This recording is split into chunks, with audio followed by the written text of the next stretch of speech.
Who is Journey Mail? All I see is Journey Mail on my screen. That's our attorney. All right. And I see. Janine, are you there? She's muted right now. I heard Leah, but I don't see her.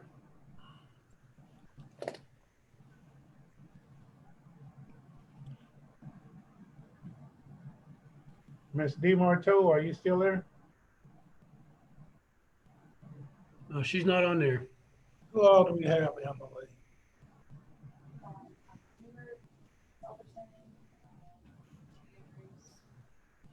There's the attorney. Yep. Good afternoon, Miss Janine. She's muted. Yeah, she's still muted.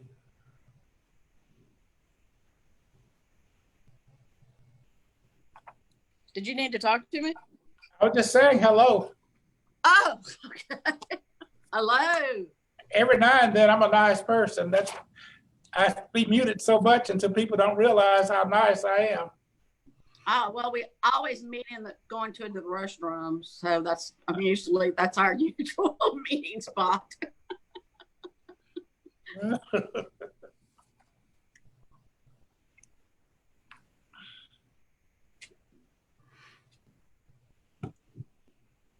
We get one more person.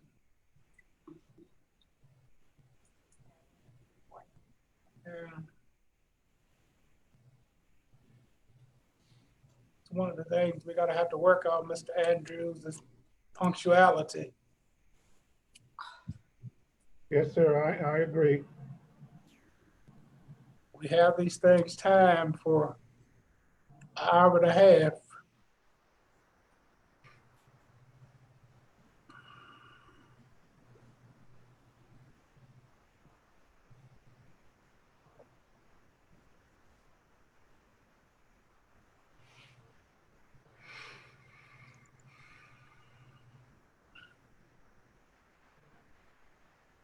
Well, I just texted all three of them. That's We'll take a walk down the hall and then we're gonna start, Emily.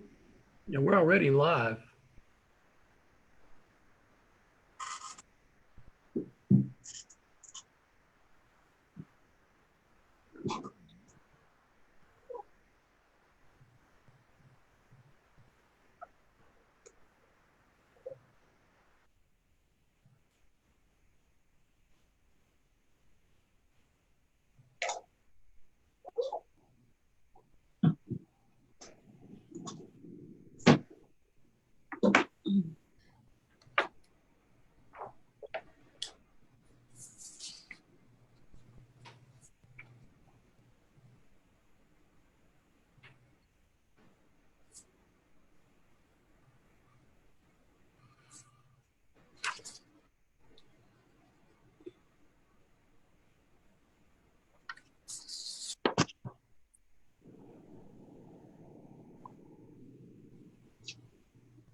Okay, so.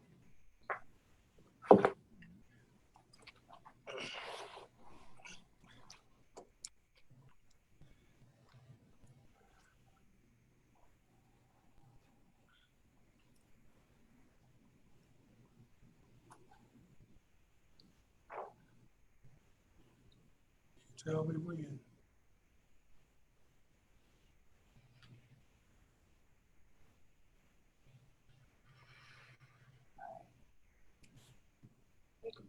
Mr. Andrews? We're live, sir. all right. I've just got a text from a couple of them said 1 second they'll be on, but we can go ahead and get started if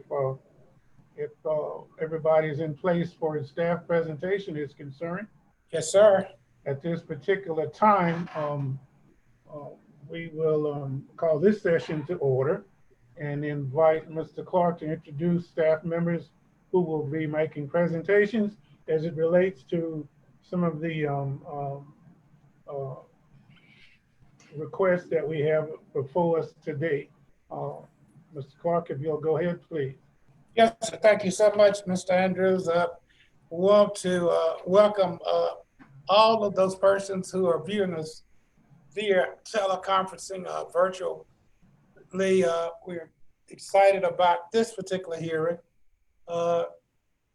We are hopeful that this possibly will be the final virtual hearing that we will have, depending on how things go in reference to COVID-19 and orders of the state, that we would possibly be able to resume participation in the chambers in Government Plaza on, I think the date is August 5th. But I've asked Mr. Jean to reach out to the land use planners and introduce them. I see one standing there now, and share with you what they will be dealing with in their presentations. So we're not going to be doing all of the cases in this session. We will be doing all the cases in the main meeting. But we're going to start off with Alice Correa with case number 2047-C. Hi, good afternoon. As Stephen stated, this is case 2047-C.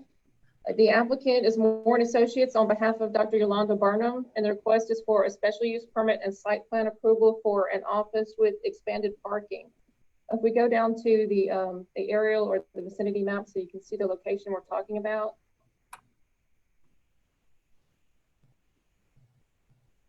Okay, here's the site. It's has street frontage on Cresswell Avenue is the current office location.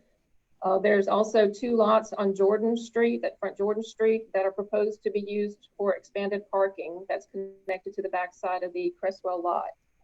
This is a case that was deferred from the May hearing.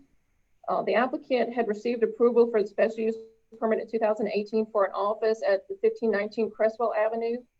The original application for the May hearing was a request by the applicant to add 10 parking spaces for the business on the 2 adjacent lots that you see on Jordan Street that were recently purchased by the applicant. She did not own them before. Since that time, it was learned that the original special use approval was not acted on and therefore it expired. And it was also learned that some of the additional parking that she was requesting 10 spaces for was intended for a new use that's not permitted in the zoning district. So the proposed development and the staff recommendations were revised to address this new information. So I'll be going over that current request to point out some of the changes from the original request as I can. So the current request is by the applicant is for essentially now a renewal of the office use special use permit that was approved in 2018 and expanded to include an additional 6 parking spaces this time instead of the original 10 that were previously requested. To allow the additional parking spaces to be considered ancillary to the use, the 3 lots that were shown on the previous map will need to be replatted into one. There was some concern that this is going to change the orientation of the Jordan Street lots, but it doesn't. The Jordan Street lots will still have frontage on Jordan Street that will need to be considered and addressed for any future development that would be taking place on that site, especially given that this is in a historic district. So approval of the required replat that would be associated with this case would not negate any future street frontage related requirements imposed by certificate of appropriateness or from the UDC. So if we can zoom in closer on the site plan a little bit. A little bit more. Okay, that might be good enough. So, so just going back to the use, the office use that was approved in 2018 and requested again here was determined to be a low intensity use. There's a misperception that it's going to be a healthcare clinic or medical office, but it's not. As the staff report states, there's no medical treatment that's going to be provided on this site. It's going to be administrative offices that basically is a base of operations for the staff that provides home-based counseling services. There is going to be limited on-site counseling by appointment only, but the UDC classifies that as an office use. And the confusion may be because a previous owner did have a medical office at this location, but that's not the current owner's use. So given that the proposed use is the same as the 2018 request, the staff recommends reapproval of that use. So now it comes down to the question of the expanded parking in that area. In 2018, the SUP was approved with only 3 parking spaces because at the time, as I said, the applicant didn't own the additional lots, and the staff assessed that the low intensity of the proposed office use could be accommodated with those 3 spaces. And if you look at the site plan on the top side of it, actually the site plan looks like it got printed upside down or loaded upside down, but on the top side of it is the original site where you see the, can we rotate that, Emily, and get us right side up?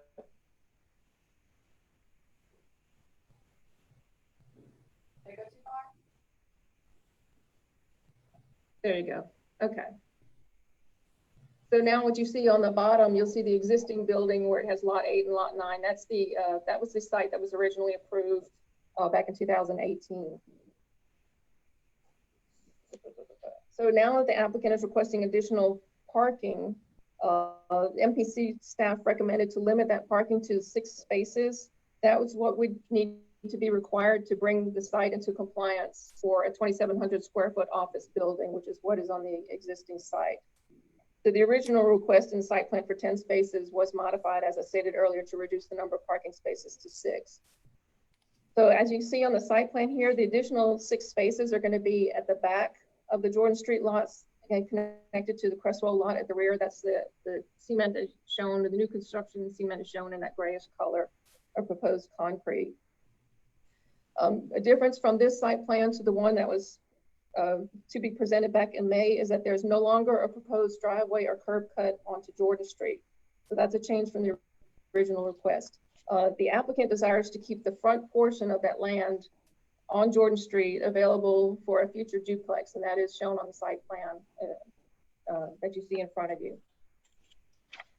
And then concerning the existing site and driveway, because the additional 6 spaces triples the potential number of vehicles going onto the site, and there's no longer the proposed access to Jordan Street that would accommodate a one-way traffic flow through the area, the existing Crestwell driveway will need to be widened. Right now it's only 18 feet wide, and city engineering confirmed that due to having the building on one side and the fence on the other side, that 18-foot driveway is not adequate for safe two-way traffic.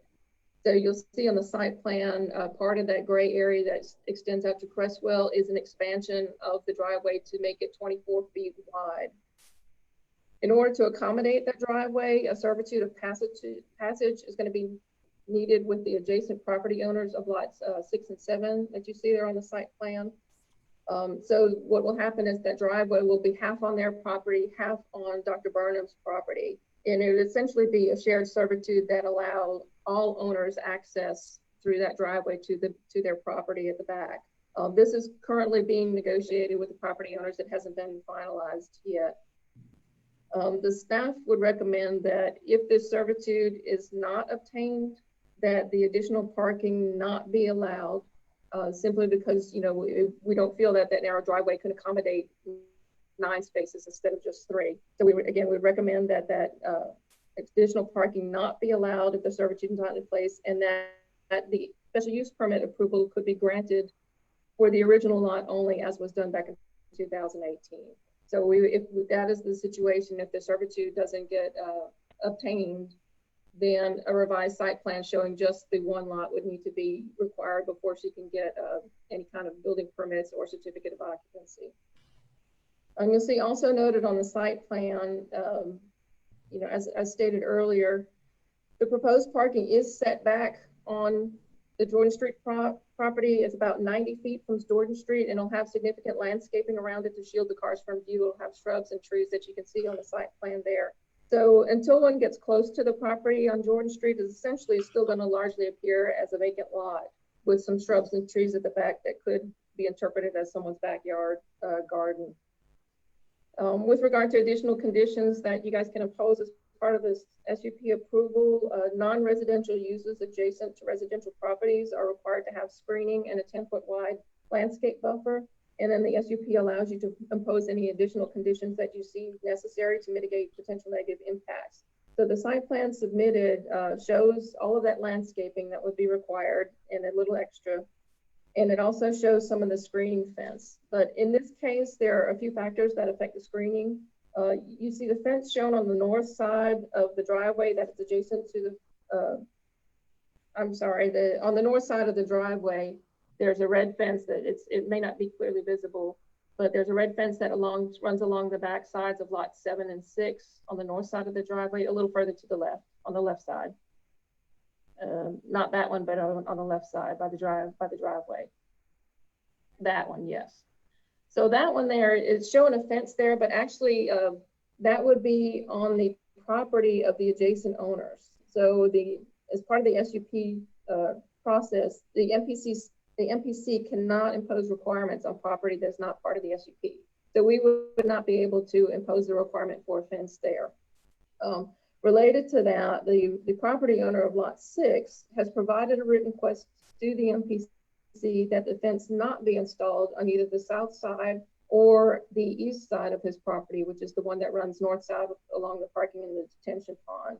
So based on that request and the fact that we can't impose requirements on the adjacent property owners, we don't see a need to require a screening fence in that area. So we would ask that the site plan be modified to remove that screening. On the east side of the development, what is occurring over there is an existing brick wall that runs along most of the property line on the east side, and that would be next to lot 2 on the east side. Because that brick wall is there, we don't see a need for us to install additional fencing there. We would only require the screening fence for the portion of the property that's adjacent to the paved area or the concrete area of the parking lot.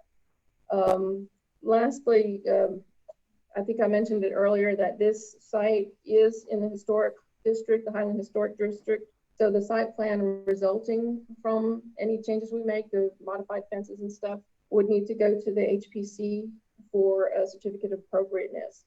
So in the end result, any revised site plan that shows changes to the screening fence or any changes that the HPC would require, we would need to get a revised site plan from the applicant before, as I said, them getting building permits for the parking lot or the certificate of appropriateness or the certificate of occupancy for the business. So that is all I have on that one. Do you have any questions? Okay, so if we will move on down to tab 9, item number 9 on the agenda, which is 2060-C, with the applicant is Carolyn Griffin, and Ben Moeller will present this case. Good morning, everybody, or afternoon, I'm sorry. So this is 20-60-C, which is a rezoning in the 3500 block, the Clyde Fant Parkway, from RE, which is residential estate, to C3, which is general commercial. So for a little background on it, there was one previous case with this site, which was the rezoning from the original RA of rural agricultural to B3, which was community business, which would be equivalent to today's C3, back in 1992. With the adoption of the UDC back in 2017, this did change the zoning and changed it back from the B3 to the current day RE. With it, the surrounding area with the site, it's, and actually, Emily, if you don't mind, if you could go to the zoning map for me. This is the site in question. It's right there on the end of Preston Street, kind of right off of the Red River. Currently, it's being used as livestock grazing.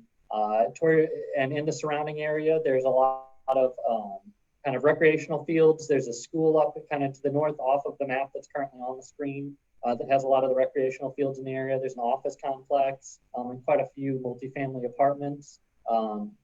With the rezoning, if it does get the C3 with the currently under an RE, you are not allowed to have any kind of multifamily housing, so it would bring it into more of the area because you would be able to do something like a multifamily housing unit with a special use permit under a C3. So it would bring the area or the property in question a lot more into the surrounding area of offices, open space, and kind of how the area has been trending.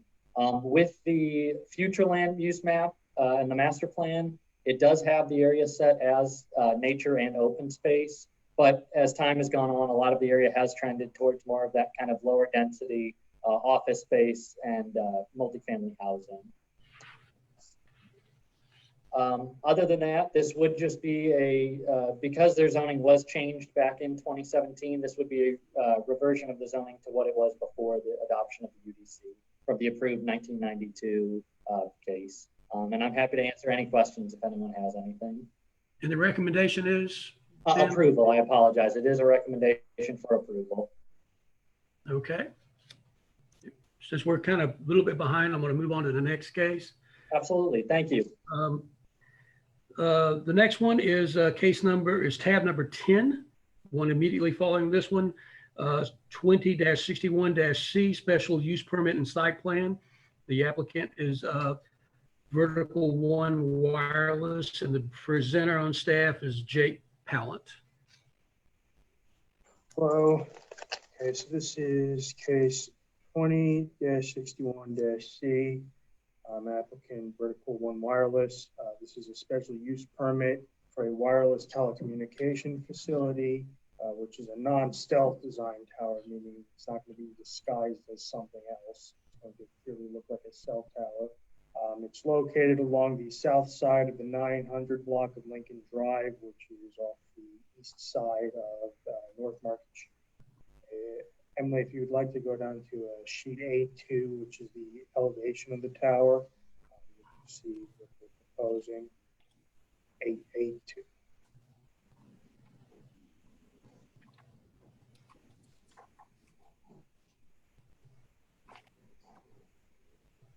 There we are. All right, so there's the tower. So they're proposing a 160-foot monopole tower. It'll include the following equipment: 6 8-panel antennas, 6 remote radio units, 2 hybrid cables, 2 hybrid to the antenna boxes, and a 10-foot lightning rod, which will actually increase the total height of that tower from 160 feet to 170 feet. So that height actually exceeds the maximum UDC requirement, which is 100 feet. So the applicant is seeking a variance to that height requirement, which will be addressed in the ZBA meeting coming later this month. So the leased area, if Emily, you would like to go down to the zoning map, the leased area is a 45-foot by 45-foot area within a greater parent parcel. It's in the actually outlines the whole site, but yeah, the leased area is actually in the lower southwest corner of that property. It's a 45-foot by 45-foot area. 43 feet by 43 feet of that area is going to be enclosed by an 8-foot high solid wood fence with security wire. The property itself is zoned C1 for neighborhood commercial. There's C1 to the southwest. There's a C1 small plan unit development to the southeast of that property. And then the other adjacent property, which is a lighter yellow color, which to the north across Lincoln Drive and to the east is zoned R17, which is single family residential. So the parent parcel is abutting residential property. However, the leased area is not. Regulations for wireless telecommunication towers are listed in Article 22 of the Shreveport UDC. This cell tower meets the setback requirements for a C1 zoning district. However, there are additional setback requirements. Emily, if you'd like to go to sheet A1, which is the full zone. So according to Article 22, a wireless tower must clear a setback of at least 110% of the fall zone radius. This tower is designed to collapse halfway down in the event that it were to actually fall. So there is an 80-foot fall zone. Since it's 110% being the setback requirement, it has to be at least 88 feet from any inhabitable buildings or property lines. As you can see, it encroaches on several property lines. The adjacent properties are owned by the applicant, however, they still will require approval of a setback variance in order to get this finalized. The applicant did receive a letter from the Federal Aviation Administration determining that this is not any kind of hazard. The applicant provided a letter dated May 12th, verifying that there are no existing co-locations within half a mile of this site, which is another requirement of the UDC. They did provide a letter dated May 18th that says that this tower will be made available for co-location with at least one other service provider, which is another UDC requirement. Our consultant at JRS recommended enforcing the landscape regulations. This can be viewed from Lincoln Drive going down it. It is set a little bit back from it, but it is still visible from the street. I spoke with Mr. Clark. I do not believe he's waiving the landscape requirements. However, the applicant can seek alternative compliance, as they do see it's impractical to put landscaping on the back side of the site. It is abutting, I believe, pavement.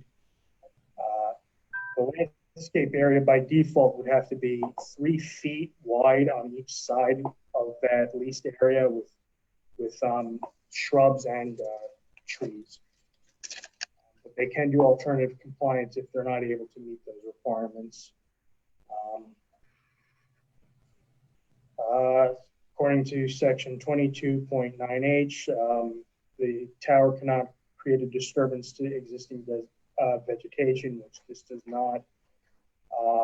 It has to be secure from public access. As I previously noted, there is an 8-foot fence with a security wire. There's also a gate, so this will prevent the public from accessing this site. 16.3E is authority to review and impose restrictions. Federal law prohibits denial of this application on a basis of radio frequency and health concerns, so that it can't be a basis for denying that application. We are recommending approval of this application with stipulations. The stipulations are, since this does not meet the setback requirements, the applicant must either receive variance approval for the setback requirement or possibly replat the property so that it is all one lot of record and there are no longer those property lines that are being approached. Since the executive director is not willing to waive the landscape requirements, a landscape plan will be required. The landscape area is not sufficient enough to warrant having an automated irrigation system. So the applicant can provide a hose bib and water spigot, assuming that they do illustrate that in the final site plan. But yeah, that would pretty much be it. And then there's typical SUP is subject to 80-day expiration, which is described in Article 16.3 of the UDC. Okay. Thank you, Mr. Pallett. I have a question. Yes.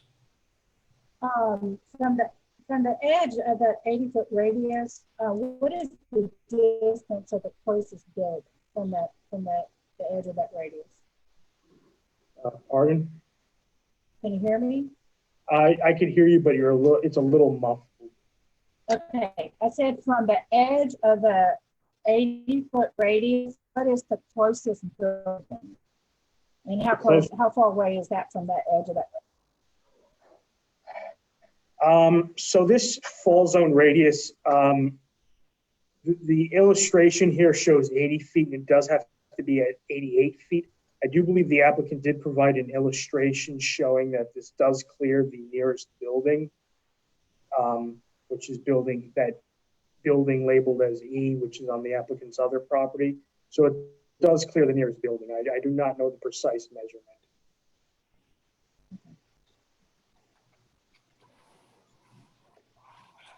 Okay, so we'll go on to the next case if there's no other questions. Next case is tab 14. Case number 20-1-AXM, is it annexation? Miriam Meridian will be, is the planner for this. I think they have a presentation for this so that you can, so whenever you guys are ready, you can go ahead and start on that one.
So the case number 21 and AXM, the client is kind of requesting to annex to 2 parcels to the city of Shreveport.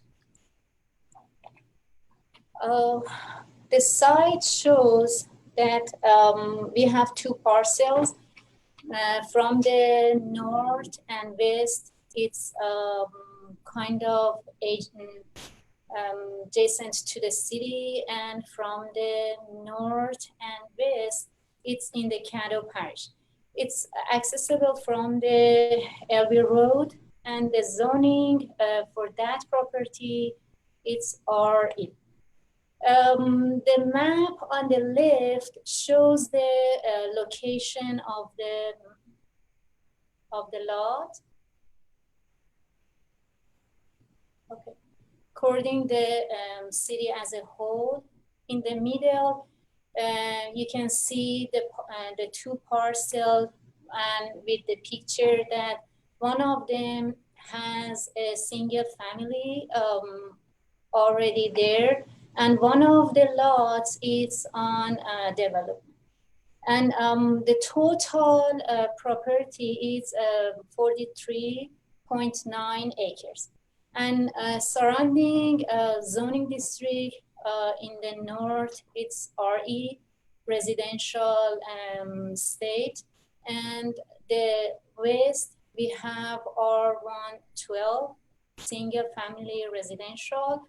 And RE in the east, that rural agriculture. Okay. Emily doesn't vote. Okay. Here we have several maps that shows the current parcel could be able get the service from the city, fire hydrant location, fire station, water line and sewer line. We have a contact connection in the north of the property, proposed property. We have an access road already there, and also we don't have any high risk flooding zone for the property. Here we have, we kind of calculating the annual cost and revenues that shows here we have a total annual revenue of almost $354,000. And the total cost, it's come to $123,000. This information comes from the different city department of the city and also Caddo Parish. And as you will see, the annual revenue, it's 2.5 times more than total annual cost. For the finance, we kind of choose two methods for fiscal impact analysis. The first one, it doesn't work. You want to take care of that? You want? Because that doesn't work. The first one is the method that we use 5 to 10 years net impact.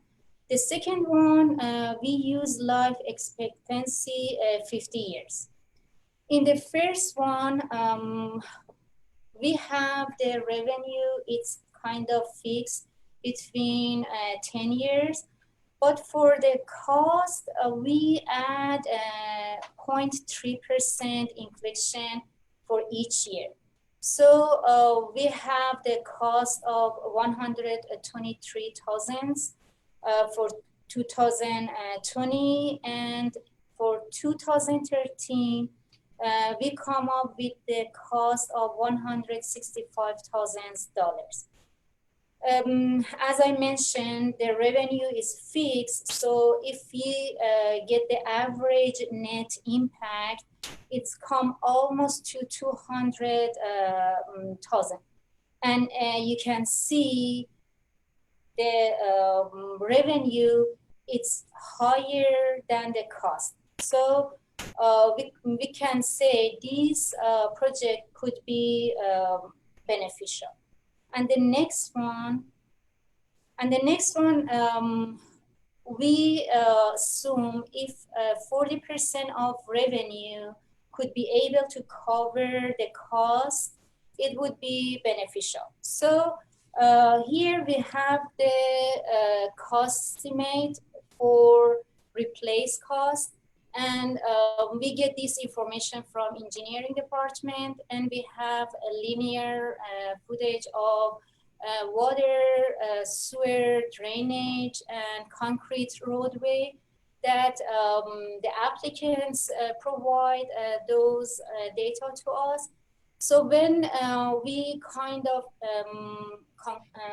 calculate this number, it's come to 5 million for 700,000. That when we divide it to 50 years, the cost per year, now we have 115,000. So the revenue, it's fixed. 40% of the revenue, it's come to 141,000. And you can see the number, that amount of money, it's higher than the total cost per year.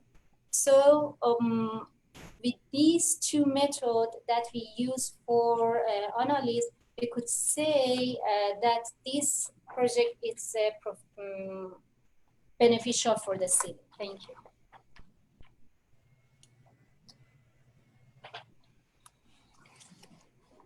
As Miriam's analysis alluded to, she did a great job by doing all that.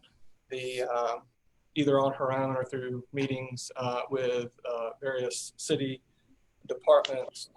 We did come up with a list of findings based on that analysis. No new services will need to be added, so therefore the city can efficiently and naturally service the area.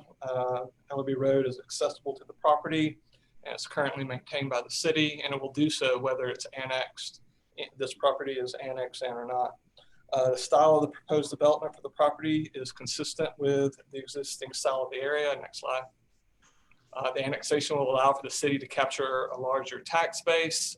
Without annexation, the tax base overall through the city, this is not just talking about this area, but collectively through the city, may continue to decline, causing levels of service throughout the city to decrease.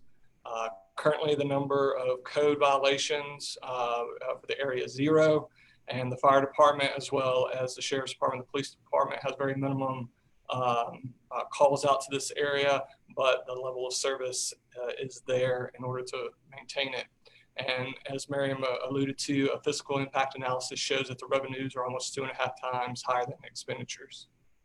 I do have a question on that, if you don't mind. Go ahead. So when she was showing the expenditure, and she did a fine job on that, it didn't include the cost of fire, police, trash, those kind of things. Yes. Sewer, or did it?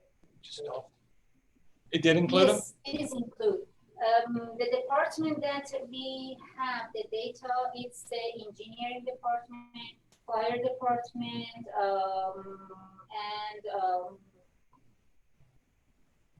the solid waste, police department, and also the drainage and soil.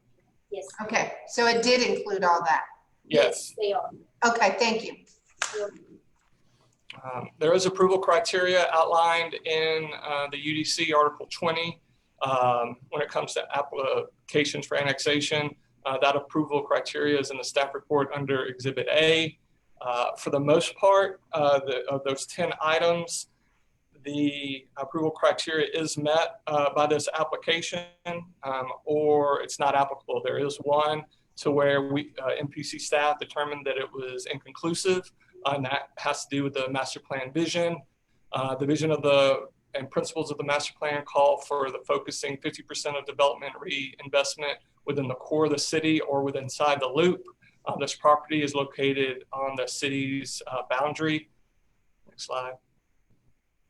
However, the master plan also says that all new residential development should be adjacent to existing development. And there is an existing neighborhood that this will abut to. And while the proposed development parcel configuration is inconsistent with the master plan when it comes to a rural enterprise future land use, the proposed development is consistent with the existing single-family residential development pattern in the area. Because of those findings and our conclusion within the approval criteria, MPC staff is recommending approval of this application. I have another question. Has anybody heard anything or more about how that Ellerby Road area wanted to annex completely from the city? No one's been in contact with our office regarding that. Mr. We've had Clark. discussions with the elected officials, Commissioner Atkins and City Councilman Butcher, but there's nothing pending right now in reference to any form of de-annexation in Southeast Shreveport. I have a question. Can you hear me? We hear you, Ms. Newbert. Yes. I just want to make sure. This case was deferred for my business in May. The staff's finding, according to the printout I have here, was not to approve this in May based on the fact that it wasn't consistent with the master plan on the infill. I'm just curious why we had to change with the staff on approving it versus 2 months ago it was not to be recommended by the staff. And one of the things you have to take into consideration, and I didn't get a chance to share with you all, the extensive research that was conducted by the Community Planning Division. When we were making those recommendations previously, we had limited information, and we basically went by the master plan only in our recommendation for whether or not to annex. And we had some other information that was anti-annexation that we were following to an extent. But once they actually went in and did a thorough physical impact analysis of the proposed annexation, these are the recommendations that they've come up with. And also, the part about the master plan, that was a more thorough search of the master plan, and reviewing the master plan happened in the second effort. The first what Stephen is saying, yes, while in May, that initial staff report did say based on master plan consideration. Further research shows that the master plan says that up to 50% of development should occur on infill or within the loop. Well, that doesn't mean that you can't annex and you can't develop outside of the loop. Also, the master plan goes on to say that you can annex, or you should annex, if development patterns are consistent within the style of development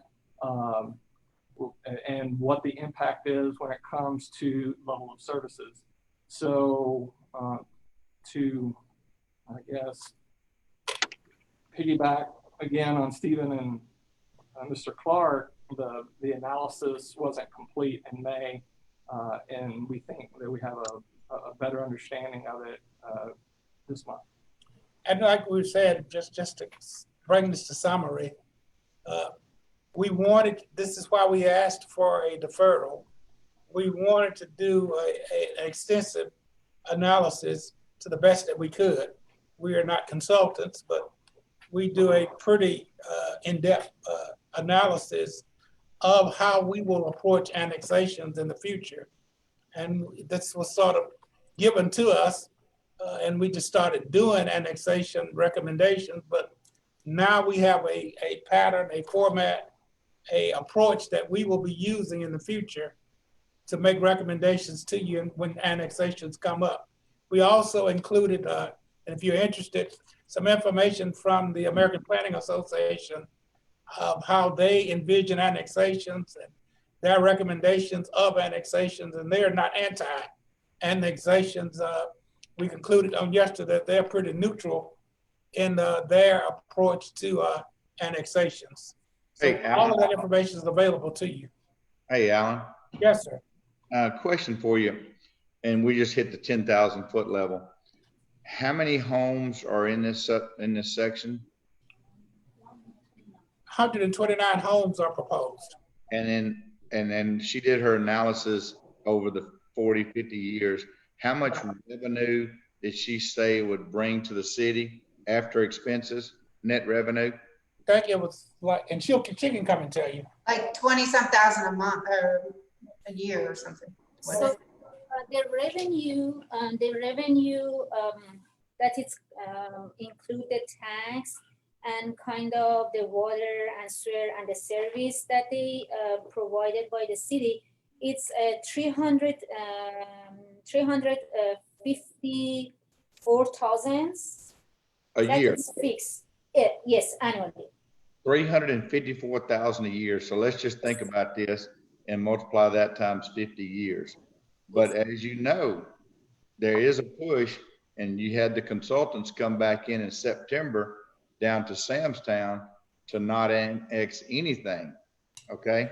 So I heard Laura say that, hey, the last time we was kind of pushed off, and I know your comments, we got a better analysis to do things, but what it sounds like, if the developer does the roads to standards, if the developer does the infrastructure, and then the developer turns that over to the city, so we get the sewer, the water, all the infrastructure, and then we get the taxes each month from these number of houses, it's a good idea to get that 350,000 a year for the rest of the time that the houses are there. So I get it.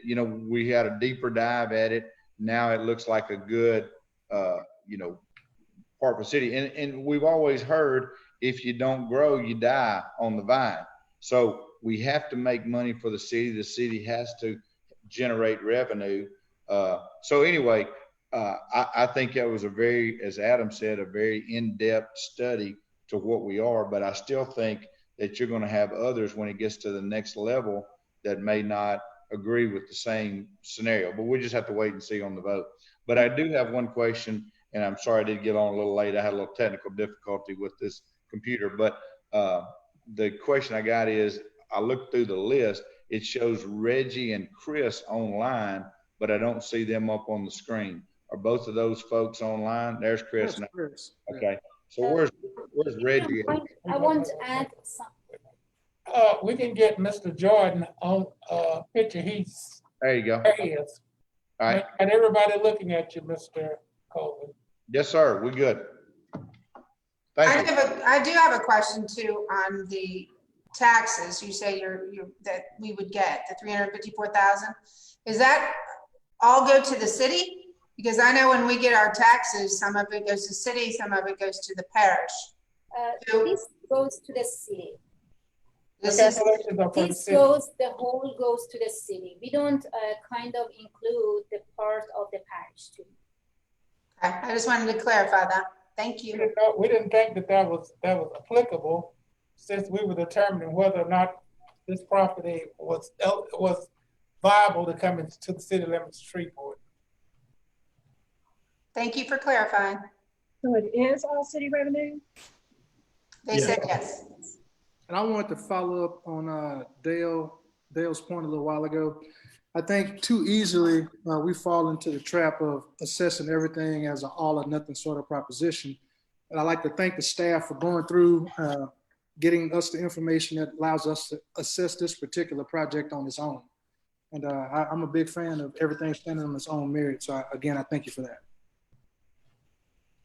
Thank you. Is there any other questions on the annexation case?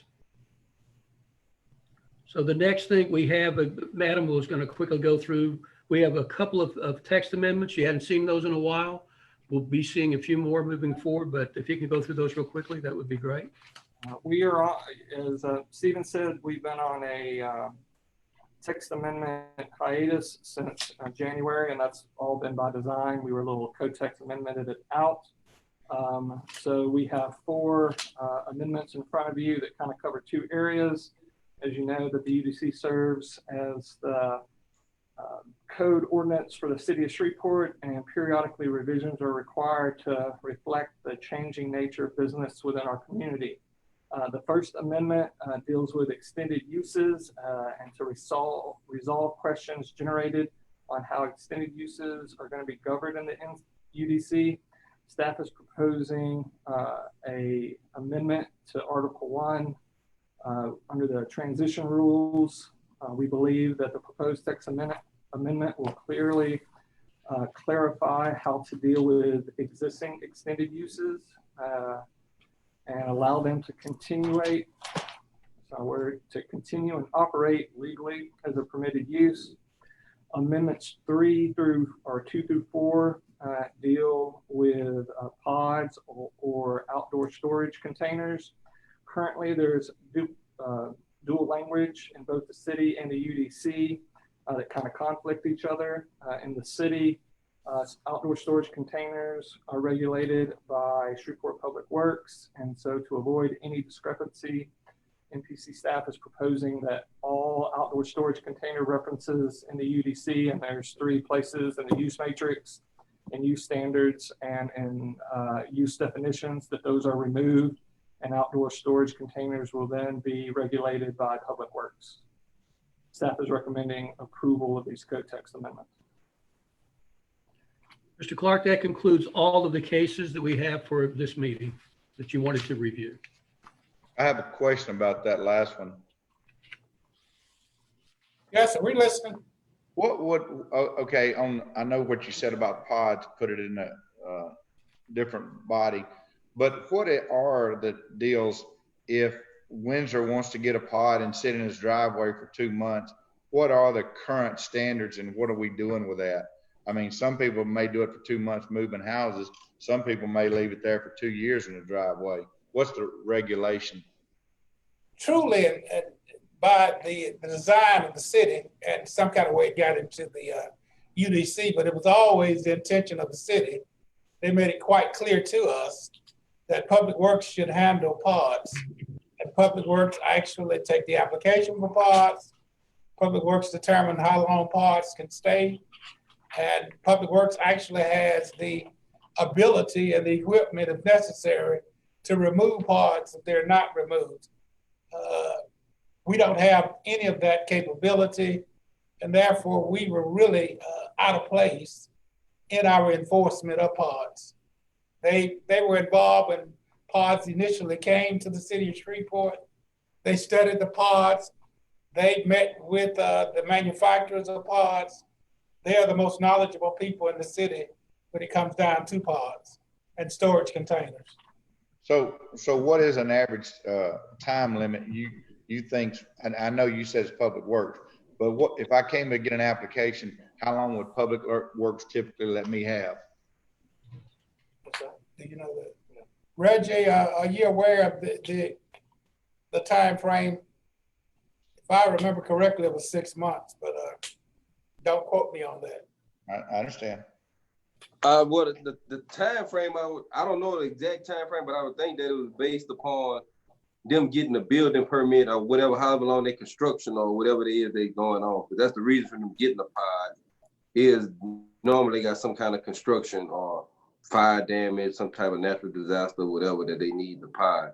So the time limit, I don't know. I can find out for you in the next few seconds. Basically, Alan said we don't have the equipment to deal with it. We're not going to deal with it. I was just curious because you see different ones around town that seem to be using it longer than others. If it's a storage facility, it's related to a building permit that's been issued, it runs concurrent with the building permit.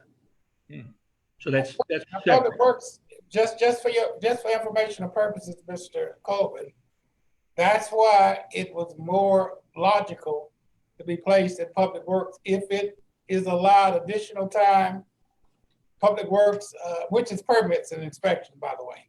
Right. We refer to them as Public Works, but it's permits and inspection. Permits and inspections actually issue the building permits and issue most permits. So they can monitor, they can make determinations, and they can ensure that they are removed. We were not capable of doing that.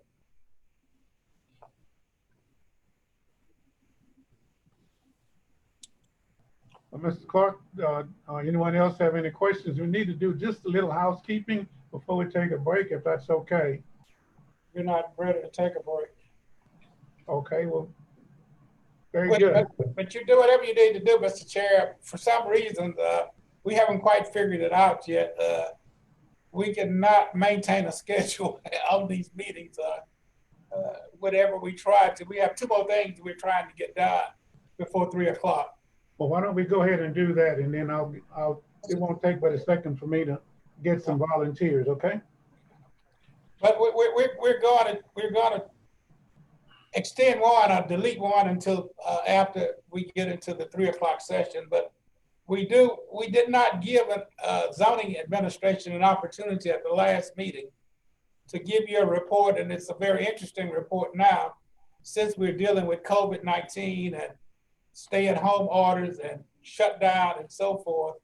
They were not able to give you a report of the number of buildings, businesses that have opened up, an idea of the trends that have occurred as a result of COVID-19. So if we can get Reggie back, he will give you the zoning administration report.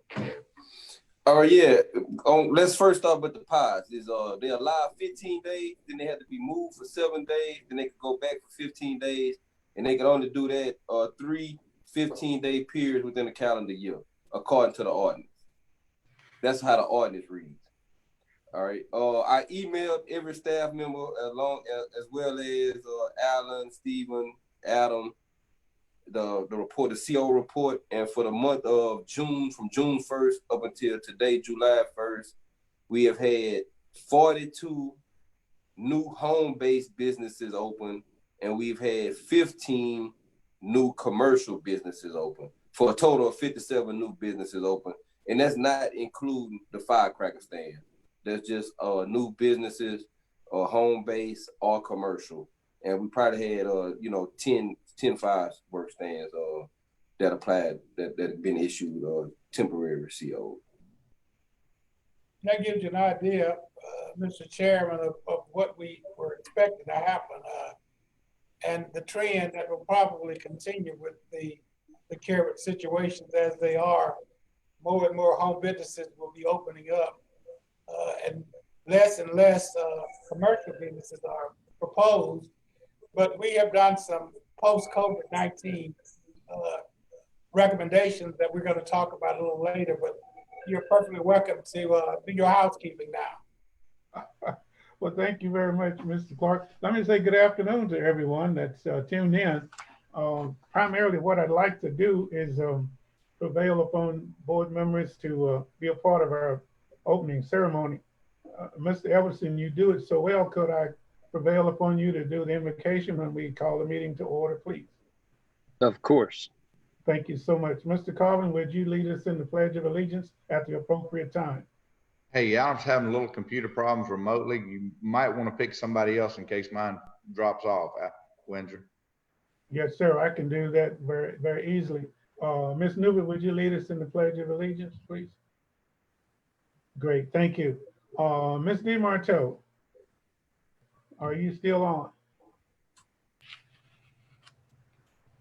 Yes, if I mute myself. Okay, great. Normally, Ms. Cooper does reading for us where there's where appropriate. Could I prevail upon you to grab your glasses and be prepared to read if there's any reading that needs to be done? Do I have them? Well, Miss Emily sent out I don't think it's. One, we have it. Two. There's that, and there's a couple applicant comments. I don't think that there's very many, if any.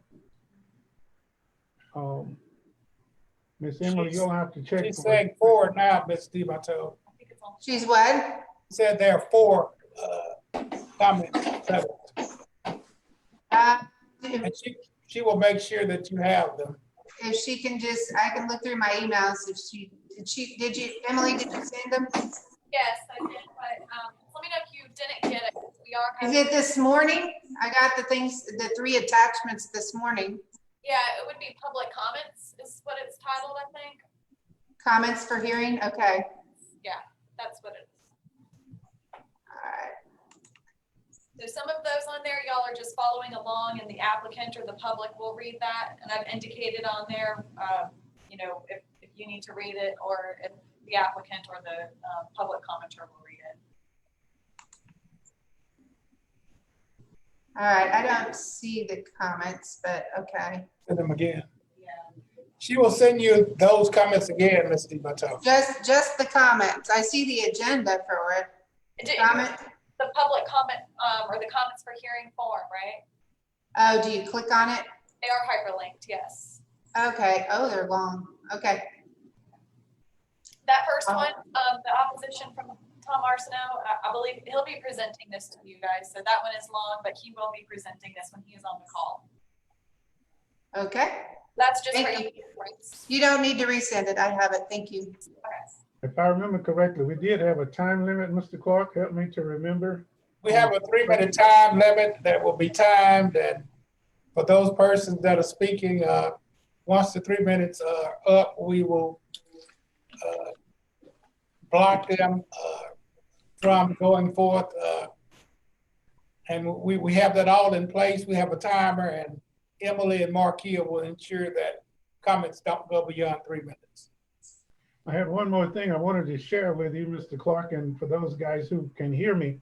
For some reason on last week, I want to say last Friday, if I remember correctly, Leah, you and Kurt will have to help me, but I received a call from Ms. DeMarteau relative as to if, in fact, I actually sent her an email requesting her to contact me. And the same thing with Mr. Joseph. Would the two of you care to make comments about what you received, if you'll kind of help us with some I would have to look it up. As I recall, it was something like, there was something very important to discuss. You need to call me immediately, or you need to contact me immediately. Mr. Curtis? That's exactly it. It looked like it was a phishing email. And I got that as well. You got it as well? I got it as well, and I tried to email you back, and I didn't get anything This back. is my purpose for bringing it up, ladies and gentlemen. That was a hack. I did not send anyone anything, and for some reason, somehow, someone got into the system and pretended to be me. So, Well, it didn't sound like something you would email, so that's why I called you.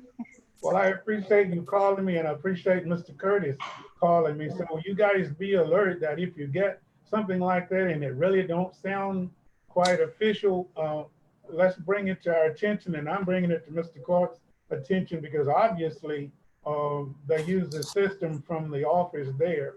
to do this. And I'll be the first one to admit, back before Christmas, my whole system got hacked, and all of you who know me got an email relative to a request.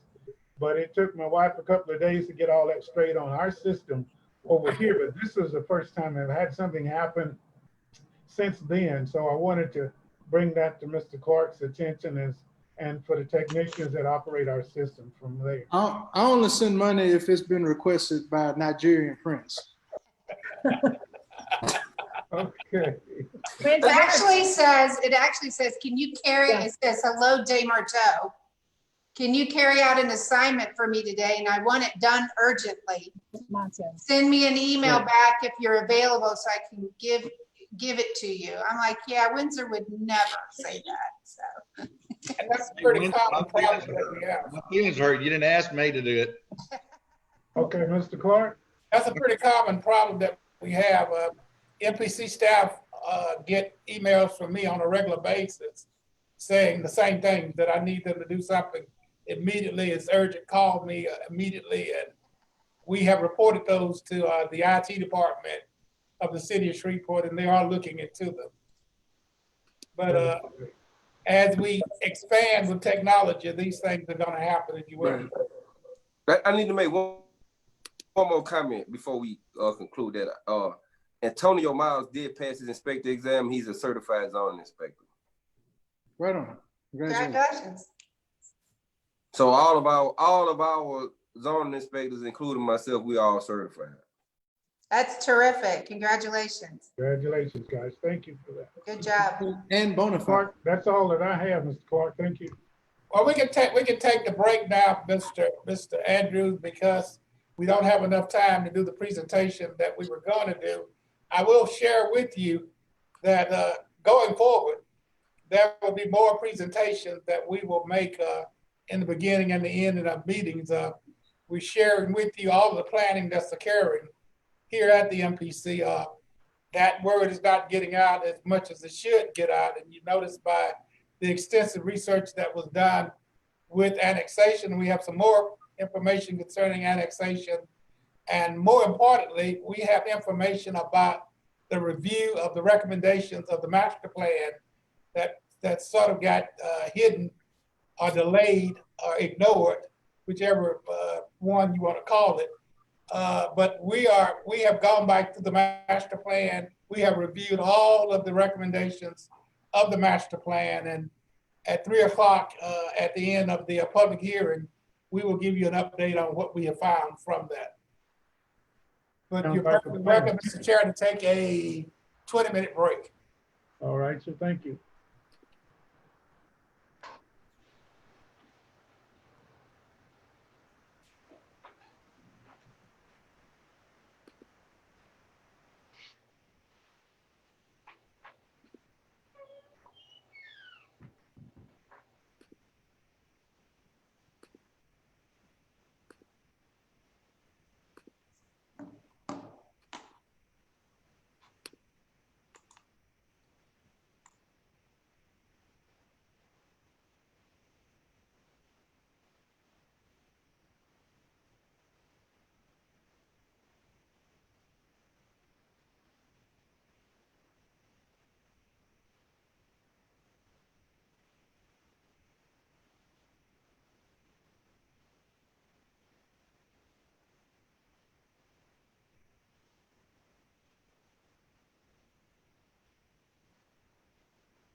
Take deep breaths.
No, I need to bring that close. Maybe I can put it.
Kia.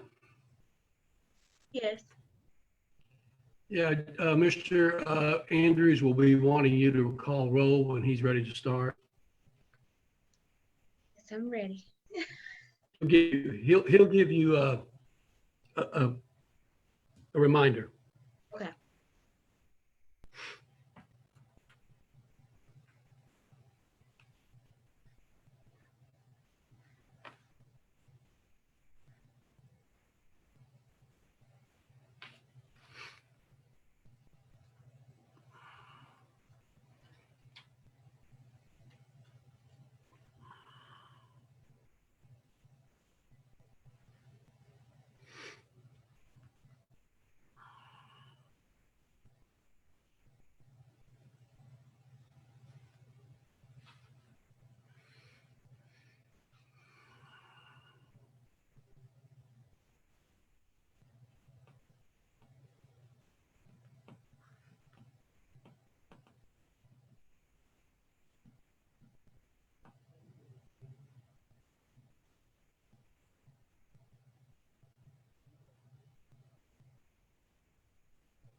Well, ladies and gentlemen, is everyone in place at this point?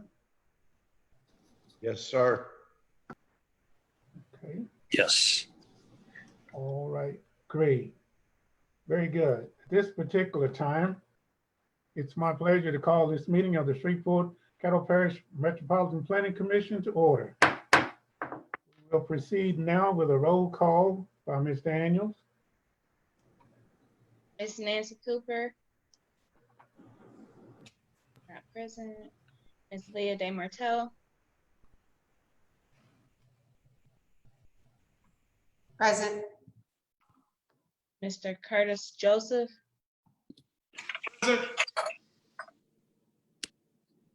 Miss Bessie Smith. Present. Mr. Dale Colvin. Present. Mr. Mauricio Roca. Not here. Mr. Chris Elberson. Here. Miss Laura Newbert. Here. Mr. Windsor Andrews. Here. We have 7 present. Thank you very much, Ms. Daniels. At this particular time, I'm going to ask Mr. Elberson to lead us in a brief invocation. Dear Heavenly Father, we thank you for this opportunity to come together and to conduct this important visit. We thank you for the many blessings that you have bestowed upon us, and we ask for your safety and your blessings of safety and for guidance in order for us to conduct this meeting. We ask all this in your son's Jesus' name. Amen. Thank you very much, sir. At this particular time, Ms. Laura Newbert will lead us in the Pledge of Allegiance.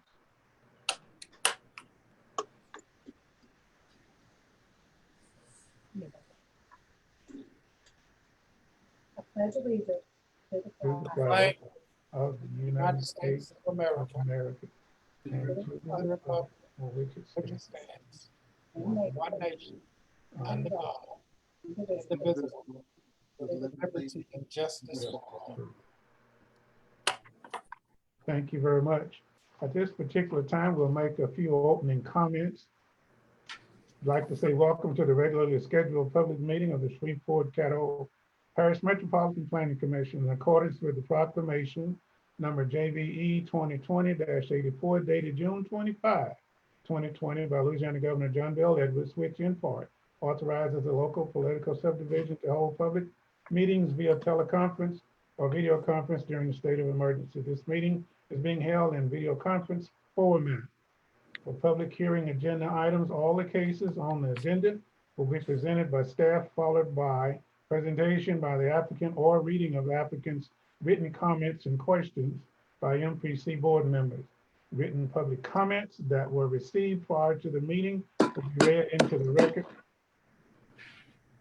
as each case is called. Each public comment will be limited to 3 minutes of reading time.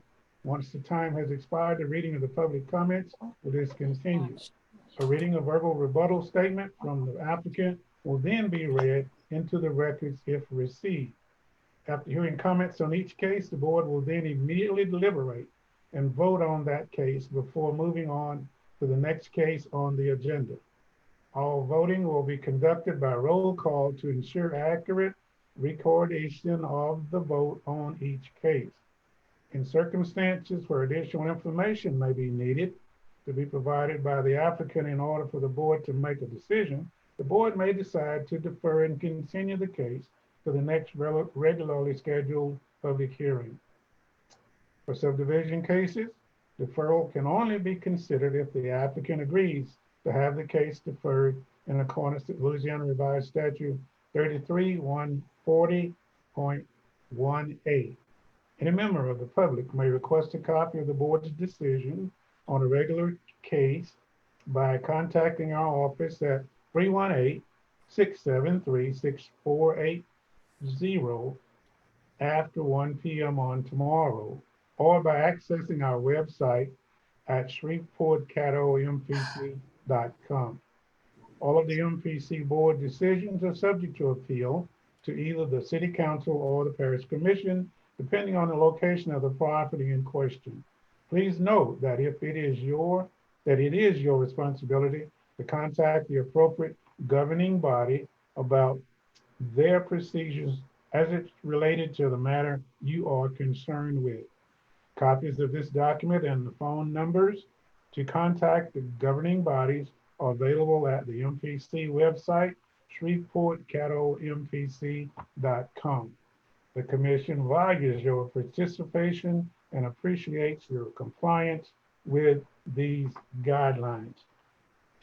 Having said that, we would like to proceed by calling for approval of the minutes of the last meeting. So moved by Motion Bessie by Ms. Smith. Smith, Second, second by whom? Newbert. Ms. Newbert. All those in favor, Ms. Daniels, would you give us a roll call, please? Ms. DeMarteau, I approve, or yes. Mr. Joseph, Yes. Ms. Smith, Yes. Mr. Colvin, Yes. Mr. Epperson, Yes. Ms. Newbert, Yes. Mr. Andrews. Yes, We have 7 yes, 0 no's. thank you very much. At this particular time, we're ready for presentation of cases, and we will be beginning with case number 20-47-C, special use permit and site plan. Moore and Associates, Yolanda F. Burnham, owner. Mr. Chair, staff presentation will be made by Ms. Alice Correa. Thank you, sir. Good afternoon. This is Alice Correa. As stated, the case is a 20-47-C, a special use permit and site plan approval. The applicant is Moore and Associates on behalf of Dr. Yolanda Burnham. As noted in the hearing agenda, this case was deferred from the May hearing.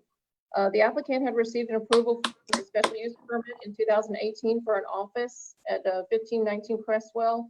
The original application for the May hearing was a request by the applicant to add 10 parking spaces for that business on 2 adjacent lots that were recently purchased by the applicant, by the owner. Since that time, the original special use approval wasn't acted on and therefore it expired. And it was also learned that some of the additional parking was intended for a new use that's not permitted in that zoning district. So the proposed development and the staff recommendations were revised to address the new information that we had. So I'll be going over that current request and point out any changes from the original request as we get to them.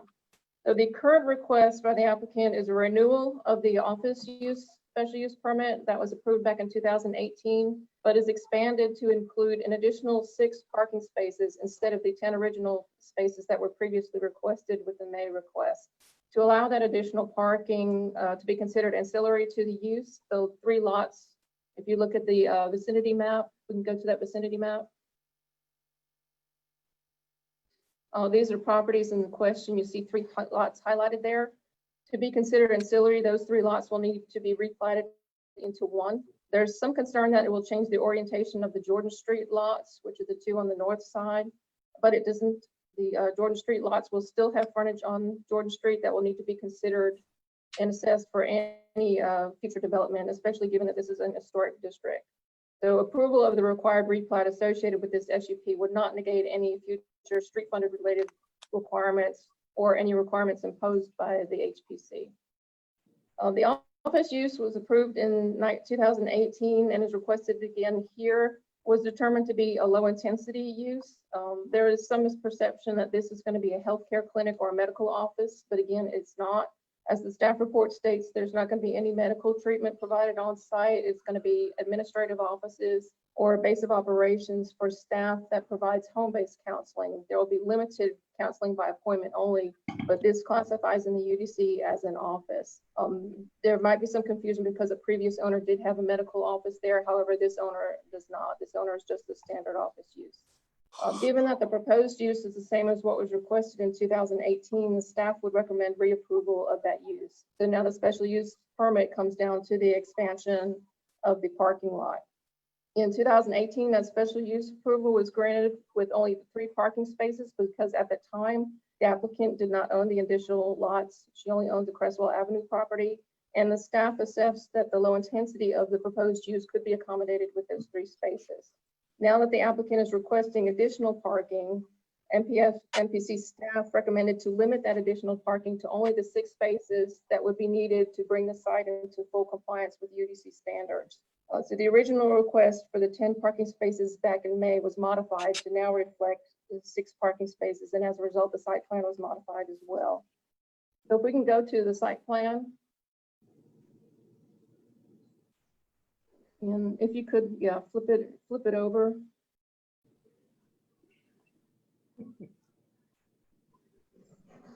And zoom in. So there we go. Okay. So if you look at the site plan, it shows an additional 6 spaces and some new paving that's shown in the gray highlighted area on the site plan. Those will be at the back of the Jordan Street lots and connected to the Crestwell Avenue lot at the rear. There's no longer a proposed driveway or curb cut onto Jordan Street. That is a change from the original. Excuse me? Okay. Thank you. I'm on it. Okay, as stated, there's no longer a proposed driveway or curb cut onto Jordan Street.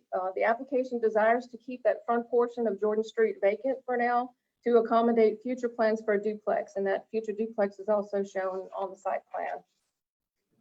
Because the additional 6 spaces essentially triple the potential number of vehicles onto that site or within that site, and there's no longer proposed access for Jordan Street that would accommodate a one-way traffic flow through that site, the existing Crestwell driveway will need to be widened in order to accommodate 2-way traffic flow. City engineering confirmed that due to having the building on one side and the fence on the other side, the existing 18-foot wide driveway is not adequate for safe 2-way traffic.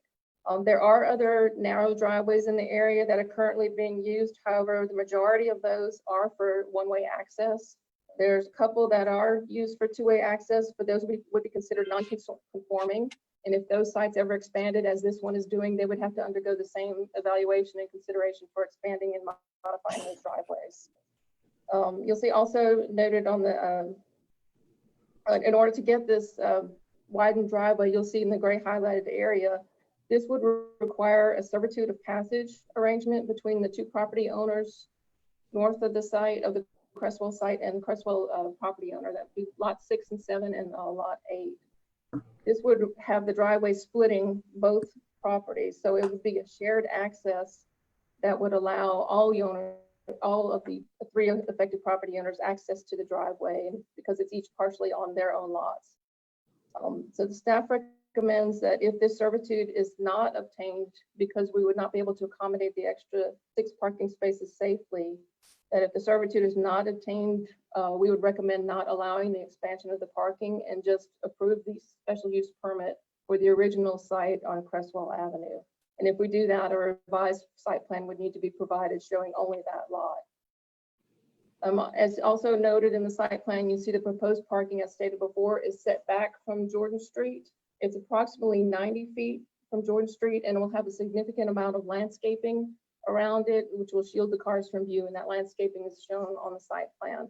So until one gets close to the property, it's essentially still going to look like a vacant lot for the most part, and they'll have some streets, trees, and shrubs at the back of that lot. With regard to additional conditions that can be imposed as part of the special use process, any non-residential uses that are adjacent to residential properties are required to have screening and a 10-foot wide landscape buffer between them. And the SUP also allows the MPC to impose additional conditions deemed necessary to mitigate any potential negative impacts. The submitted site plan that you see shows that landscaping and it shows some of the screening fence. However, in this case, there are a few factors that affect the screening fence. The fence shown on the north side of the driveway, where the expanded driveway is actually on adjacent properties due to the servitude. As such, the MPC can't impose requirements on property that is not a subject of the SUP. Additionally, the owner of lot 6 has provided a written request that the fence not be installed on the east and south side of his property. So based on this, the MPC staff doesn't see a need to require this fencing. So if this were to go forward, the site plan would be modified to remove that fencing. On the east side of the new development, adjacent to lot number 2, shown on the site plan, there is an existing brick wall that runs along most of that property line. And again, because of this, MPC staff would not recommend the required screening fence on the behalf of this owner, the SUP applicant owner. But for that whole property line, we would only require the screening fence for the portion that's adjacent to the proposed concrete area of the parking lot. Lastly, the site plan that results from this special use approval will need to be submitted to the Historic Preservation Commission in order to obtain a certificate of occupancy. So they will have an opportunity to look at this and provide any additional recommendations over and above what we might request for the special use permit. So a revised site plan showing the changes to the screening as we discussed just now and any modifications imposed by the HPC would have to come before the executive director for approval following this. So our staff recommendation for the special use permit is to approve the special use permit with the following stipulations. A revised site plan showing the screening fence changes would need to be submitted to the executive director. A servitude of passage between the property owners for the driveway would need to be recorded with the Caddo Parish Clerk of Court. If not, then the staff would recommend that the special use permit be limited to the current 1519 Cresswell Avenue site, and that a new site plan would need to be submitted. As stated earlier, a replat into a single lot would be required to do this, and also as stated earlier, a certificate of appropriateness would need to be obtained from the Historic Preservation Commission. There is also a stipulation that was left out of the staff report for an irrigation plan for the new landscaping. So that is all I have to present. The applicant is available online, but however, they do not have a written statement, or I do not believe they were planning to speak, but they are available online if there are any questions. All right, thank you very much. I assume that the applicant can hear us. Are there any comments that you care to make at this time? If not, Ms. DiMartolo, do you have, I'm sorry. Good afternoon. Can y'all hear me okay? Yes, go right ahead. Please state your name for the record. Andy Craig, Moore and Associates, 1324 North Earn, Suite 301, 71107. Thank you. I don't have any comments. Alice covered it well. The staff report covers it in great detail. So we don't have anything to add right now, but I will be available to answer any questions if anyone has any. All right. Ms. DiMartolo, anything in writing from your side of the table? It just says can you hear me? Yeah, opposition. Tom Arsenault will be on the call to present his opposition. Mr. Arsenault, are you on the call? Can you hear us? Mr. Arsenault, can you hear us? If not, we can read it, but it is, I mean, I will, but it's black. I couldn't tell whether y'all were going Mr. Arsenault is available. Mr. Chairman, Mr. Arsenault is available. Can you hear me? Yes, yes. I can hear you now. Please. Okay. I thought y'all were controlling the mute. Apparently I was, so sorry about that. If you take a look at the opposition, I think what you, first of all, this plan is far superior to the other plan, and I appreciate that. I've had a number of discussions with some with Mr. Craig and also some with the MPC staff.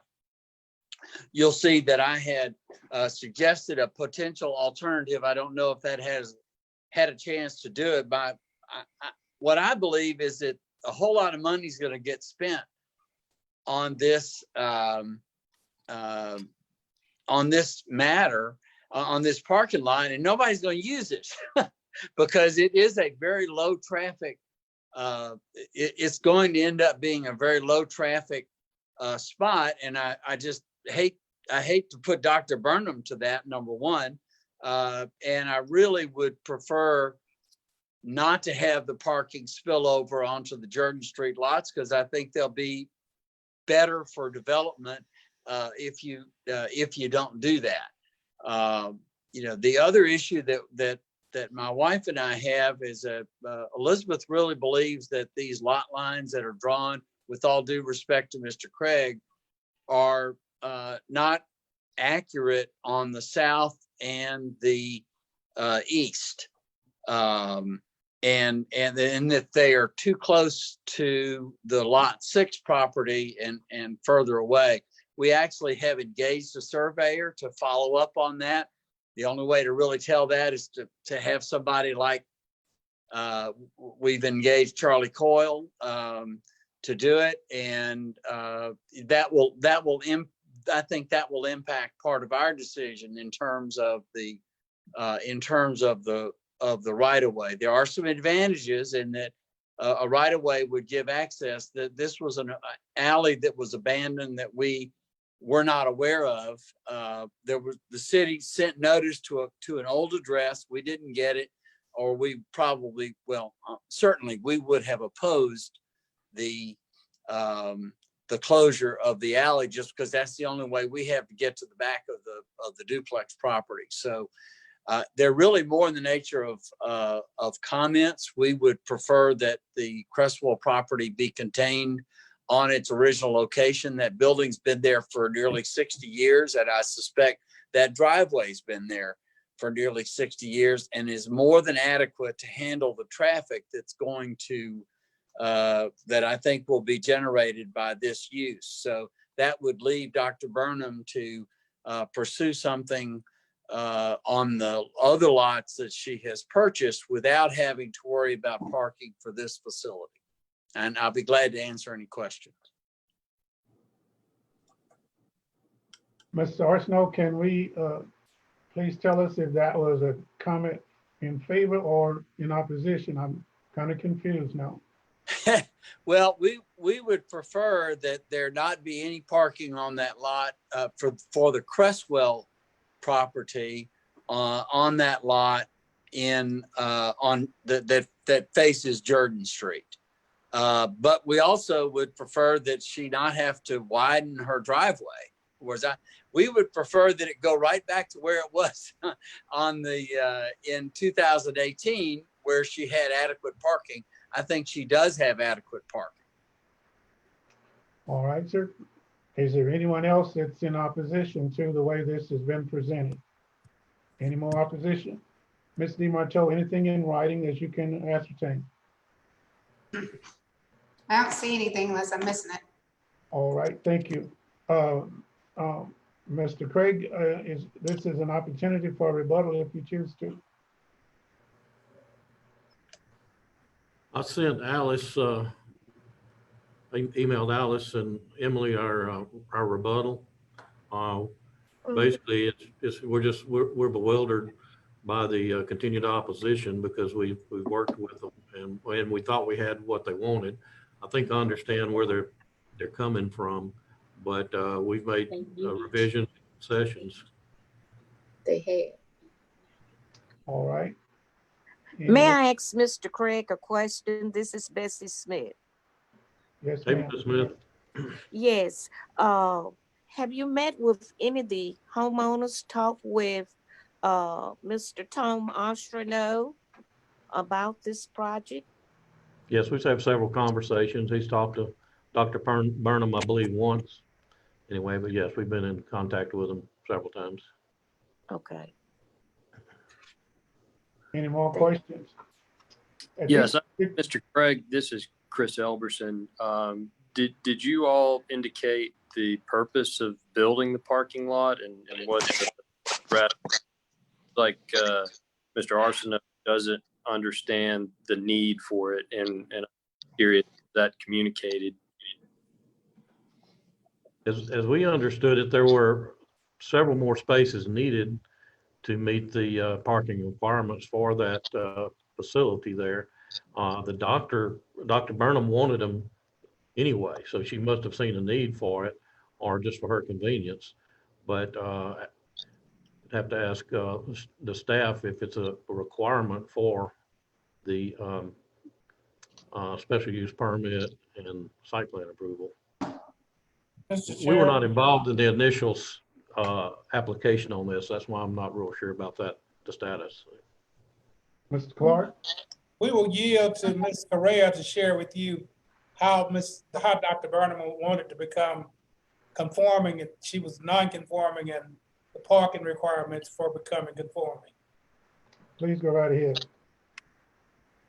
Yes, as stated during my presentation, Dr. Burnham has requested the additional parking spaces. She did not have the lots before in 2018. Therefore, there was really no other option than to approve it with the 3 spaces.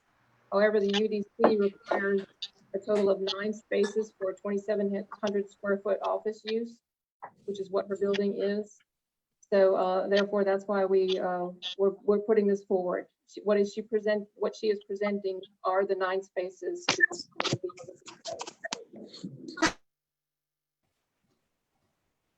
So if you're clear, Mr. Chair, that the 9 spaces are required in order to make this particular location legal and conforming.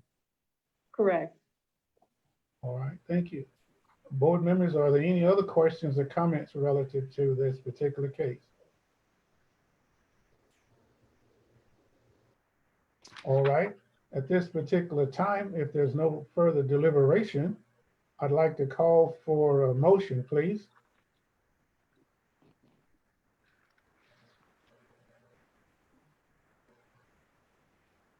If you're making a motion, unmute your mic so we can hear you. Motion to approve. We have a motion to approve by Ms. Newbert. Do I have a second? I'll second. Second by Mr. Carvin. We'll now have roll call. Ms. Daniels, please. Mr. Chair, to clarify, Yes. that includes stipulations as well. That should include stipulations. Thank you. I have that note and didn't read it. Thank you, sir. All right, Ms. Daniels, roll call, please. All those in favor, please vote yes. Those not in favor, say no. Ms. Daniels. Ms. Cooper has joined the call, so she will be included in this vote. Thank you. Nancy Cooper, No. Ms. DeMarteau, Can we go to someone else? I'm thinking. Mr. Joseph, Yes. Ms. Smith,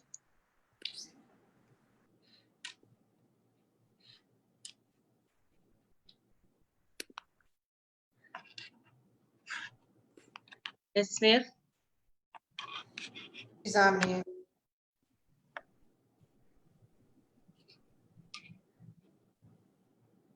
Mr. Colvin, Yes. Mr. Epperson, Yes. Ms. Newbert, Yes. Ms. Smith,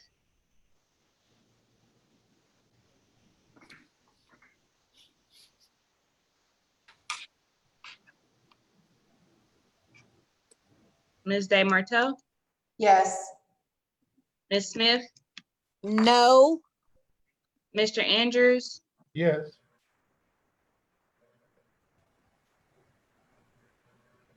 we have 6 yes and 2 no's. Thank you, Ms. Daniels. The motion's carried. We'll now move to our next case, please. Case number 20-3-SC, preliminary plat. Mr. Chair, this will be presented from the staff by Mr. Jake Palant. All right, Mr. Jake, please go right ahead.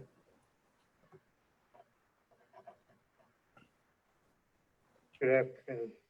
This is case 23 SC, an application by Fortin and Tablata for approval of a preliminary plat of a major subdivision. The subdivision in question is Southern Trace Phase 5, Section 29.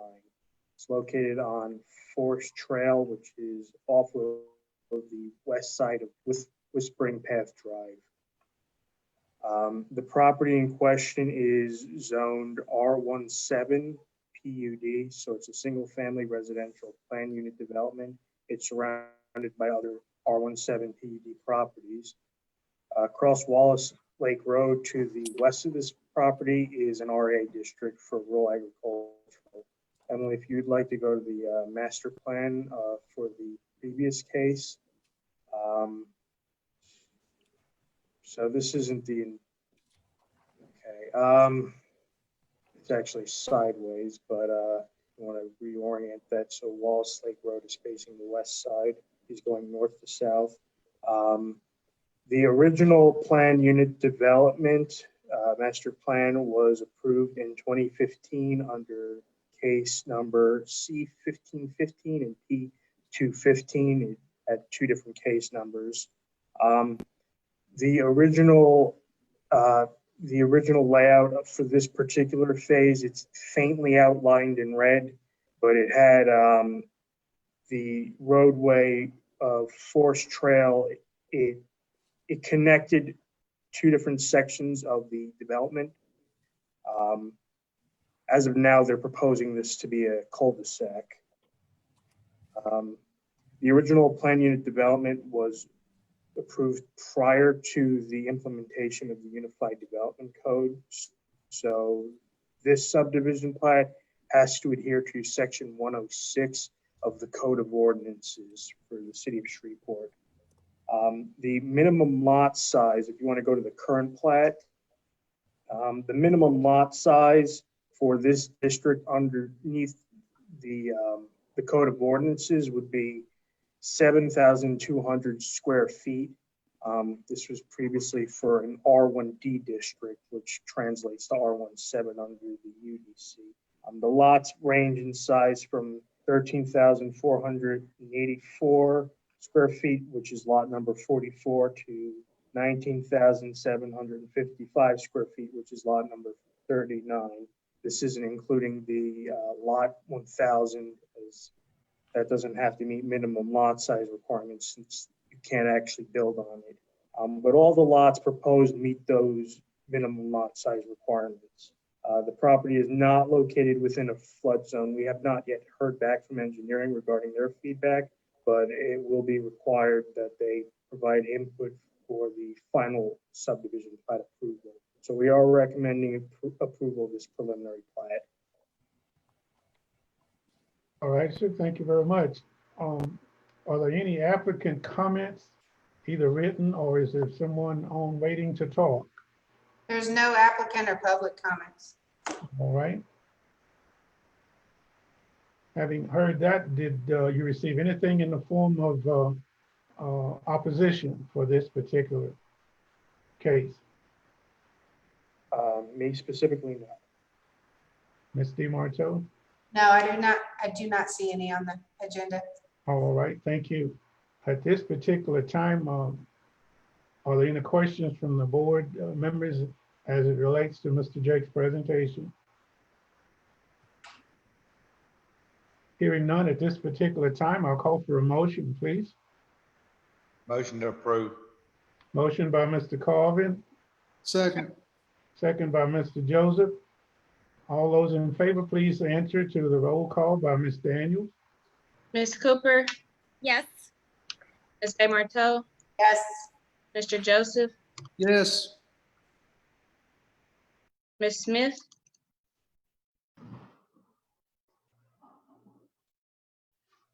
Yes. Mr. Colvin, Yes. Mr. Epperson, Yes. Ms. Newberg, Yes. and Mr. Andrews. Yes. Thank you, Ms. Daniels. At this particular time, we'll move to case number 20-59-C, special use permit and site plan. Mr. Chair, this will be presented from Ms. Alice Correa. Thank you, sir. Hey, good afternoon. This is case number 20-59-C. The applicant is Moore and Associates on behalf of Brentwood Acquisition. The applicant is requesting a special use permit for an expansion of existing parking lot for Brentwood Hospital. We go to the vicinity map, we'll see the location of the property. It's the property on the corner of Vine and Highland Street. I apologize for not having streets on the map here. They have purchased 4 lots to expand that parking lot, and this is for the hospital, which is actually located in the IC zoning district, just to the north of that, the blue zoning district. The hospital was expanded in 2017 and it is currently underparked by UDC standards. As I stated, they purchased 4 additional lots in this area for the purpose of expanding their parking lot. So if approved, 38 additional new parking spaces will bring the site up to 95% compliance with the UDC standards for parking. Now, parking must be on the same lot or it can be located within 600 feet of the use, but if there's not an existing principal use on a separate lot, or in this case, it's not zoned as institutional campus and associated with the nearby campus, it has to be zoned such that a parking lot is allowed as a principal use. In this case, a parking lot as a principal use requires a special use permit in the CUC zoning district that it is in, which is why they're here. In addition to that, a portion of the parking lot is in the Highland Historic District, the southern portion of the expansion. And they did require a certificate of appropriateness from the Historic Preservation Commission, and they have received that approval already. So if we can go to the site plan.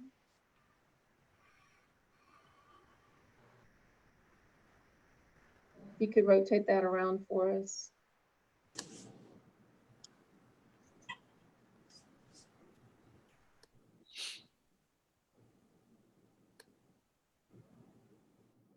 Okay. Zoom in that a little closer. The area around the intersection of Highland Avenue, Vine Street is largely health-related commercial uses or residential care. There's a few interspersed residences. If you look at the master plan or whatever, these are long-standing non-residential uses. So even though the master plan envisions this as a residential medium area, the likelihood that these uses would be discontinued and demolished for that residential purposes is not really feasible. There are existing large uses, or just existing uses, excuse me, with large parking lots along Vine Street. So you can see the highlighted gray area on the site plan is the new development. So you can see going to the west on Vine Street, that's the expansion of that area. So it's really, because there are already large parking lots on that stretch of Vine Street, expansion to the west on that frontage is consistent with what's already there. The expansion along the south, the gray area on the bottom of the drawing, does extend the parking lot all the way to Wall Street. That places it directly across from an existing transmission shop and also expands it across from 2 residences on the other side of Highland Avenue, which is to the east. Their parking lot expansion will, as you can see on the site plan, does not have any driveway or access plan from Highland Avenue or on Wall Street. The only access is on Vine Street. So there will not be any increase in vehicular traffic around the residences in this area. Additionally, to help shield the residents, there are several landscape items that are going to be implemented to both protect the residents and reduce the visual impact of the parking lot and enhance the streetscape. The wrought iron fence on the existing parking lot is going to continue all the way down south of, all the way down Highland Avenue to Wall Street and along the frontage of Wall Street. That was one of the requirements of the Historic Preservation Commission as well.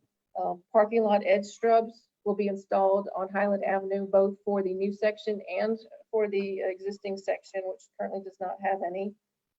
And then the required right-of-way trees will be extended around Highland and Wall Street. And on the interior side of the new parking area on Wall Street, there's going to be shrubs and a landscape buffer that's going to be installed on the west side of that to shield it from the residence that is across a vacant lot. So as stated before, the site plan, it does meet all the requirements of the UDC.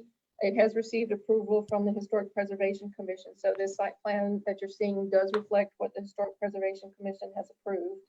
So the expansion both to the south and west is considered to be compatible with the area by the MPC staff. There are 2 other items that are required before the site plan can be approved and building permits issued. And that is the closure and abandonment of a portion of the alley and replatting of the lots. The southern portion that you see in gray does cross over an alley that runs behind all the properties between Highland and, between Vine and Wall Street. They would request that a portion of it, that where their parking lot is, be closed and abandoned to allow a contiguous nature of the parking lot. And also it would allow them to install a fence and to continue the fence along Highland Avenue. So it would cross the alley.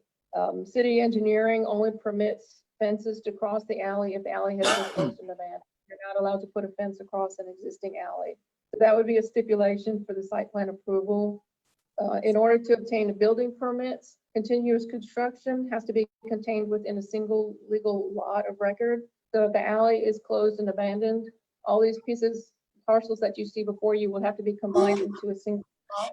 If the alley is not closed and abandoned, then the parcels would have to be replatted into 2 separate lots, one on each side of the alley, and they would have a cross-access driveway between them. So if that is the case, that the alley is not closed and abandoned and the replat requires 2 separate lots, then the site plan will need to be modified to show those 2 separate lots and removal of the fence that's going across it. So based on what we've seen, the MPC staff recommends approval of the special use permit for the parking lot with the stipulations that the final site plan approval is pending city council approval of the closure and abandonment, and then approval of administrative subdivision to reset properties is combined into one. And then there's a standard stipulation about an approved irrigation plan for the landscaping will be required prior to getting building permits. So that is all I have. Well, thank you, Ms. Ellis. I believe the applicant perhaps maybe on call right now. Can you hear it, sir? Yes, this is Andy Craig, Moore and Associates. I am available, and I have Brad Massett with Gene Nims Associates with me. What is his own? He's the contractor. I don't know. Helping with the parking lot. He's one of them. Craig, if I can get you to get him to, if he chooses to speak, give us his name and address, please, for the record. Go ahead, Brad. Sure. Brad Massett, Gene Nims Builders, 8321 Line Avenue, Suite 100, Shreveport, 71106. All right, so thank you. Go right ahead if you care to make any comments. No, again, the staff report, and Alice covered it pretty much detail. We completely understand the stipulations. We're hoping we can get the alley abandoned, but if not, we know what we'll need to do to get the parking lots in without the abandonment. We haven't gotten any feedback from the city engineer's office yet on the abandonment, but we're prepared if that does not happen. All right, Mr. Craig, Ms. DiMartolo, in your printed material in front of you, do you have anything related to opposition?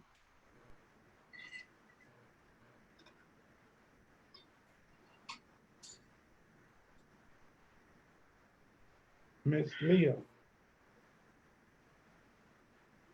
Leah, you're muted.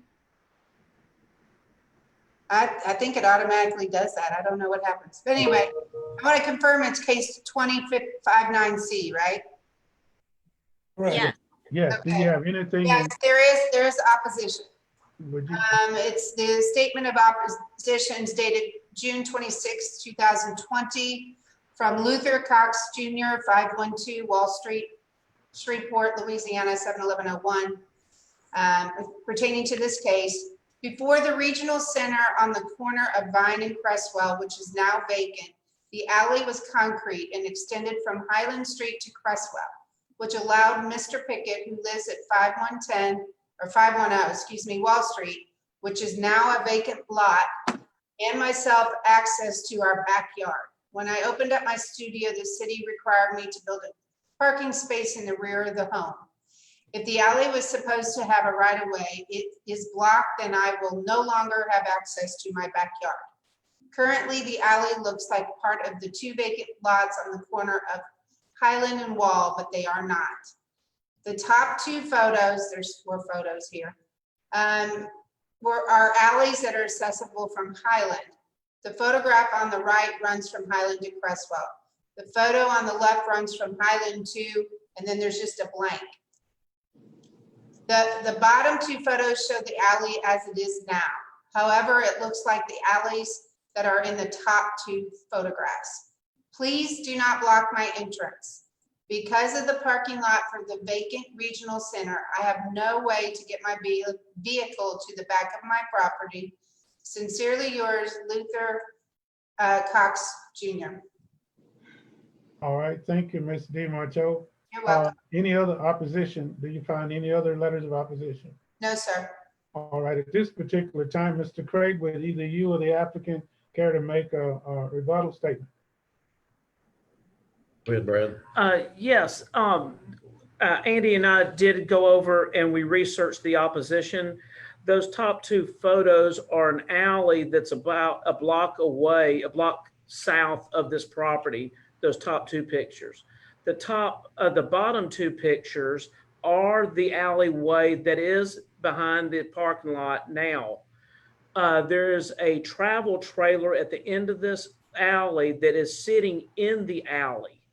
So, if that travel trailer was moved out of the alley, because I believe it's not supposed to be there anyway, that this gentleman would have access to his back lot from Cresswell if we put the fence up on our parking lot like we've asked.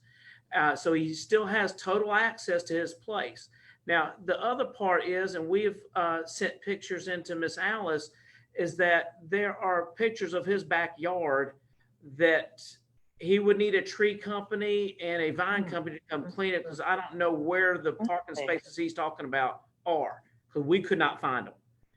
Nor was I going to go on property to see it, but you would need a brush hog or something major to get back there to see it. So, but he still would have access to his property if we put the fence up across the alley like we've asked. Thank you. All right, sir. Thank you very much. Board members, it's your opportunity for any kind of comments or questions. I have a question. Ms. Cooper? Has anybody talked with Mr. Cox about this and assured him that he will have access? And has anybody from the MPC sort of confirmed that he'll have access? I just would hate for his access to be blocked just as a mistake or as a lack of clarity. I think, and Alice may have spoken with Mr. Cox, Mrs. Cooper, but we have confirmed that his access to his property will not be blocked. The RV that's blocking access into the alley is not it's not legally parked. And by that being property of the city, the alley, the RV can be removed. The RV is trespassing. Whose RV is it? We don't know who RV it is, but we can contact Freeport Police because you cannot block a public street. And if you don't mind me saying, there is a man living in that RV. That's even more of a violation. Yes, between- ma'am. And he's PC and hooked the up police to department. electricity, Ms. Cooper. I don't know, to a temporary power pole that's there. He's So I speaking don't out of quite turn, know. Mr. Chair. I'm sorry. He's speaking out of turn. All right. Ms. Cooper, I think you've got your answer. At this particular time, if there are no further questions from board members, we'll call for a motion. A motion with steps. And that was Ms. Smith. Yes. All right, can I get a second, please? A second. Second by Mr. Everson. We'll call for the roll call vote. Ms. Daniels, please. Ms. Cooper, Yes. Ms. DeMarteau, Yes. Mr. Joseph, Yes. Smith, Yes. Mr. Colvin, Yes. Mr. Evers,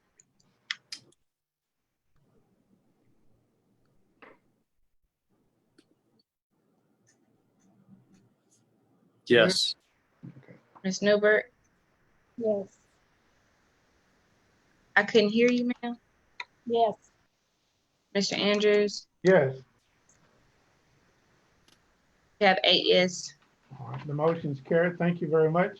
Ladies and gentlemen, I call your attention to case number 20-60-C zoning request. Ms. Carolyn Griffin. Ms. DeMarteau, do you have anything in print relative to that request? I'm looking now. If you would allow me, Mr. Chair, this will be presented by Mr. Ben Mauler first. Please go right ahead. I apologize. Hello, everybody. This is case 20-60-C, which is a zoning request for the 3500 block of the Clyde Pant Parkway. This is requesting approval to restore the zoning to the, from what it was from the, apologies, let me restart. It's a request to restore the zoning of land from RE residential estate to C3, which is general commercial. If you don't mind going to the zoning map for me. This is the parcel in question. There was one previous case associated with it, C-56-92, which did rezone the property from RA to B3, which was the former, before the adoption of the 2017 UDC, the former zoning for what would be now considered C3. The area surrounding it, various open recreational fields. There's a couple multi-family apartment units and a couple offices in the area, as well as a branch of the YMCA. This would be restoring the zoning back to what it was prior to the UDC. When it was adopted in 2017, it did revert it to this R3E, whereas it should have remained the C3. And so the applicant is just requesting to have it rezoned back to what it was prior to the UDC. And I'm happy to answer any questions anyone may have. All right, thank you very much. Ms. DeMarteau, is there any printed material in front of you for this application? This is the 2060C. It says applicant will be on the call for comments, no public comments. All right. Is there anyone online? Ms. Griffin, are you there? They are not online at this time, Mr. Chair. Thank you very much, Mr. Clark. Are there any other comments relative to this particular application? Any questions for board members for the staff? Hearing none, I call for a motion to approve. I'll move to approve. Nancy. Ms. Cooper, thank you. Second. We have a second from Ms. Newbert. At this particular time, I call for the vote via roll call. Ms. Daniels? Ms. Cooper, Yes. Ms. DeMarteau, Yes. Mr. Joseph, Yes. Ms. Smith,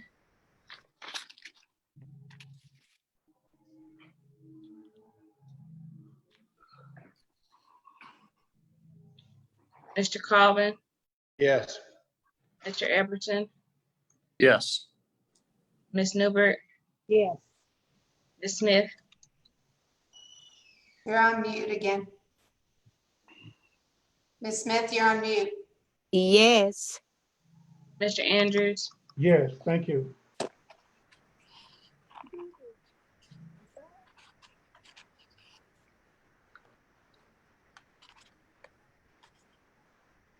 Your results, Mr. Anderson.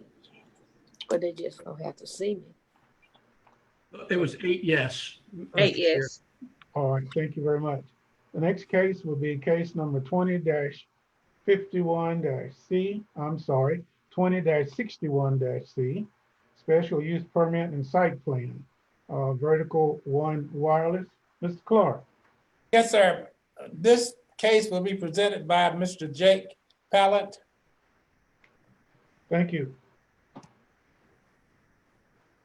Okay, this is case 2061C, Vertical Wireless. This is for a special use permit with a site plan for approval of a wireless telecommunication facility, non-stealth design. The property in question is located along the south side of the 900 block of Lincoln Drive, which is perpendicular along the east side of North Market Street. Emily, if you'd like to go to sheet A2 to show the elevation of this tower. The applicant is proposing a 160-foot tower. And just go down to that. All right. So it's a 160-foot monopole tower with the following equipment: 6 8-panel antennas, 6 remote radio units, 2 hybrid cables, 2 hybrid 2 antenna boxes, and then a 10-foot tall lightning rod, which will increase the total height of the structure from 160 feet to 170 feet. The maximum allowed height in a non-industrial district is 100 feet. However, with approval for a variance, they can exceed that height. So the applicant is applying for approval for a variance to that height requirement. The lease area is 45 feet by 45 feet located in the southwest corner of the site. If you want to go to the zoning map just to show where the property is located. There will be a 43 by 43 foot area that's enclosed by a 8-foot high solid wood fence with security wire. The property in question is zone C1 for neighborhood commercial. It is adjoined by more C1 to the southwest. C1 small planned unit development to the southeast or directly south of it. And then R17, which is single family residential to the east and to the north across Lincoln Drive. The C1 properties surrounding the site are all owned by the applicant or the same property owner as this case. Regulations for wireless telecommunication towers are listed in Article 22 of the Shreveport EBC. The setback requirements have been met for the C1 zoning district. However, there's an additional setback requirement for wireless towers. Wireless towers have to be at least 110% of the fall zone radius away from any property lines or inhabitable structures. If you want to go down to sheet A1, which shows the fall zone radius, the tower is designed in such a way, Emily, sheet A1. The fall zone radius is 80 feet, which is illustrated in this image right here. 110% is 88 feet. The tower is designed to collapse halfway down, so it's not going to just entirely topple over. It will break down the middle. It does encroach on the on several property lines. It does miss the nearest building by about 96 feet, based on this illustration I received for the variance case. In a letter provided by the Federal Aviation Administration, it's been determined that this is a no hazard tower. JRS Consulting, the applicant provided a letter May 12th to verify that there are no existing co-locations for hosting this tower within a half-a-mile radius of the site. Another letter dated May 18th confirmed by the applicant that this tower will be available for co-location with at least one other service provider. These are all UDC regulations listed in section Article 22. There are additional landscaping requirements for wireless telecommunication facilities. There should be a 3-foot landscape area bordering the fenced area. JRS Consulting recommended enforcing this requirement. There is an option for alternative compliance. I do know the applicant mentioned that having landscaping along the south portion of the site would not work, so they can provide landscaping elsewhere on the site. Additional requirements per 22.9H. The tower cannot provide any disturbance to existing vegetation. There isn't a significant amount of existing vegetation in this area, so that will not be disturbed. 22.9L, secure from public access. There's a, as previously mentioned, 8-foot-high fence with security screening and a gate. So this facility will not be accessible to the public.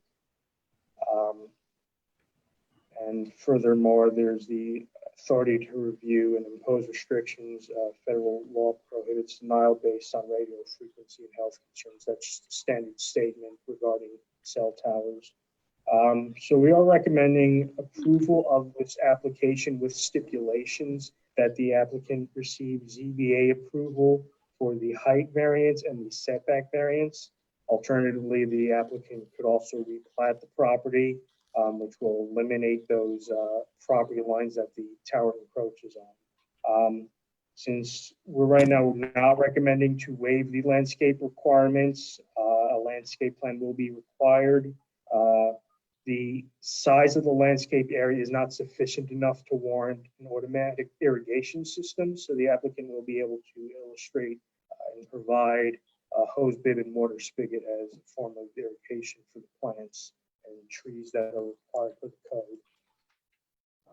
And then typically SUPs are subjected to a 180-day expiration as described in Article 16.3 of the UDC. Are there any questions for me? Any questions for Mr. Jake, ladies and gentlemen? Ms. DiMarto, thank you, Mr. Jake. Do you have anything in print relative to the applicant's? It says applicant comments. Applicant will be on call with present and will present comments. All right. The applicant has requested, Mr. Chair, excuse me. Yes, sir. Go right ahead. The applicant has requested that Ms. DiMatteo read his comments. And if there are any questions, he will answer them. Oh, thanks a lot. Anytime, Ms. DiMatteo. The applicant received ZBA approval for the variance in height and setback for the wireless telecommunications tower. Number 2, the applicant shall submit a landscape plan per the requirements of section 22.9G6 of the Shreveport UDC, as the executive director has determined to waive the landscaping requirements due to the proposed tower's proximity to the nearby residential properties. Ms. DiMarto? Yes. I wanted to say those are the first 2 staff recommendations. And so for the approval. I'm just reading what they tell me to read. Absolutely. And so that it made sense, the first 2. So I didn't have a comment on the first one. And is it highlighted in blue for the second one there? Is Mine's not highlighted. A, B, and C by chance? I have A and, under 2A and B? Yeah, there's A, B, and C. Those were my comments under 2. I have an A, yes, I do have an A, B, and C. There you go. Would you like me to read all those? Hello. Please. I'm here. Mr. Martin, if you can hear me, would you mind giving us your name and mailing address, please? I would love to. Yes, sir. It's Lewis Martin, Vertical One Wireless, in 608 East Pecan Street, Burnet, Texas. All right, Ms. DeMarto, it's your turn. All right, so you want me to read under 2, you want me to read A, B, And C. C, and all the little 1, 2, 3s, 4s, okay. Hey, I don't Leah. mind reading it if you want. If that's Leah. okay. I'm Leah. fine, I'll read it. Hey, Okay. Leah, let me Yes, make a suggestion. Since he's on the call and he knows it, let's let him tell it instead of just reading them. Go ahead, sir. That's okay, Chairman. Okay. Chairman, is that okay? Yes, ma'am, that'll be just All fine. right, So the staff had 3 recommendations. They recommend that we get ZBA approval, which we're fine with that. The second one was what she just read. It said that about the landscaping requirements. I just wanted to bring these items up, which I think each of us have. At the PAC meeting, we originally submitted a landscaping plan talking about a 6-foot fence, but we found out we could do an 8-foot fence. And so I remember, and so my notes say, I remember it was discussed at the PAC meeting that shrubs would not be included, and no specific mention of shrubs was on the PAC report. So it only mentioned including a landscaping plan showing screening. So with me personally speaking with Jay and Bailey, so we talked about doing an 8-foot fence instead of a 6-foot as a better path going forward. And what we were concerned about is what's the screen this equipment from all the different sides. After that meeting, I went back out to the parcel and we laser shot it. And if you look at the distances there, the base of the tower is 368 feet to 492 feet away from the southbound lanes of North Market Street. And put that in layman's terms, that's about 1.25 to over 1.5 times the length of a football field. And that's what we're talking about. And so what it's asking for is putting shrubs up that are 18 inches that will mature to 36 inches. And so I'm really not sure. And that's what my I, double I, all the way down to VI says. I'm not confident that an 18-inch shrubs would even be seen from that distance. So if we were, and if you go back to the map that shows the zoning map, where it showed the parcel for 1 second, please. At 36 inches, I don't think the shrub would barely cover 1/3 the height of the fence surrounding the compound.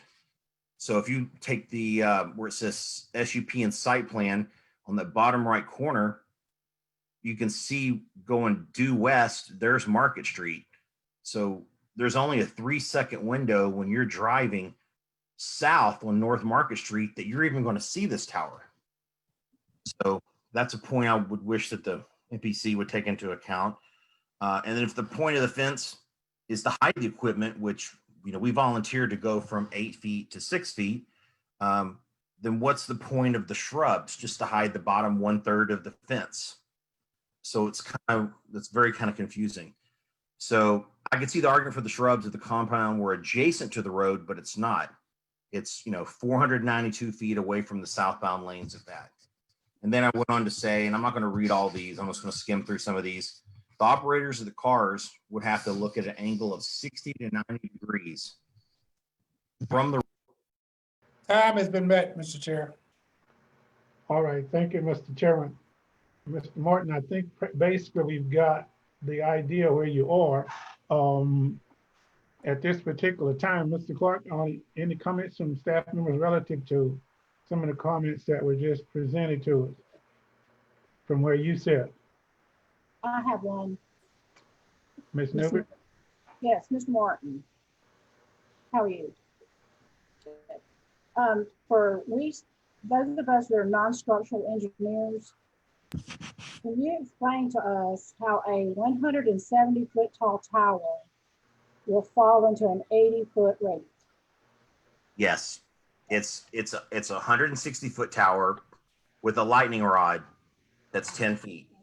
And so if you take half of 160, it costs more money to do this, but it's engineered to a way that its weakest point is its midpoint. So the tower is not designed to fail. But if there was what they call a catastrophic event, the midpoint would be the weakest point. So what would happen is and excuse this piece of paper here, it would take the middle and it would fold back over like that right there. And then so it would swing like this. It would not lay over like that. So the weakest point is the midpoint. So half of 160 is 80. When we originally did this, they gave me drawings. They did not design it that way. And I said, unacceptable. We have a fall radius here. So they had to go back and do it. It's additional cost for the tower, it's additional cost for the drawings. And so that's how they can say that, certify it and stamp the drawings that it will do as such. One last question. Yes, ma'am. Is there such thing as a wind rating for these structures? And the drawings have that. It's per the code. Whatever the code requires, we have that in there. And that's every time we do a set of drawings, we find out what the municipality requires and it's stamped per that. You know, for instance, sometimes it's F wind rating, sometimes it's G wind rating, whatever the local code is, it's in the drawings and we have that in there. Yes, ma'am. Do you happen to know what this one is? I would have to dig it out. I'm gonna be honest with you. I'd have to dig that out. Okay, Mr. Chairman. Mr. Colvin? Hey, just a couple of questions to the applicant, and we can just go through this pretty quick. On that tower, I understand the buckling part of it. How many towers have your company put up? The number of towers? I am representing Verizon Wireless for putting this tower up. Okay. Verizon. I'm doing the zoning for Verizon Wireless. Okay. How many of those have you done for Verizon? Zoning applications? Probably towers. Yeah. 10? Between 800 and 1,000. 800,000. So this no, between 800 and 1,000, somewhere in that range.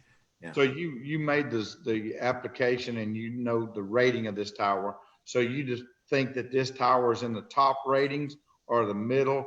I'm just getting a feel for the structure of this particular tower. There's upper echelon.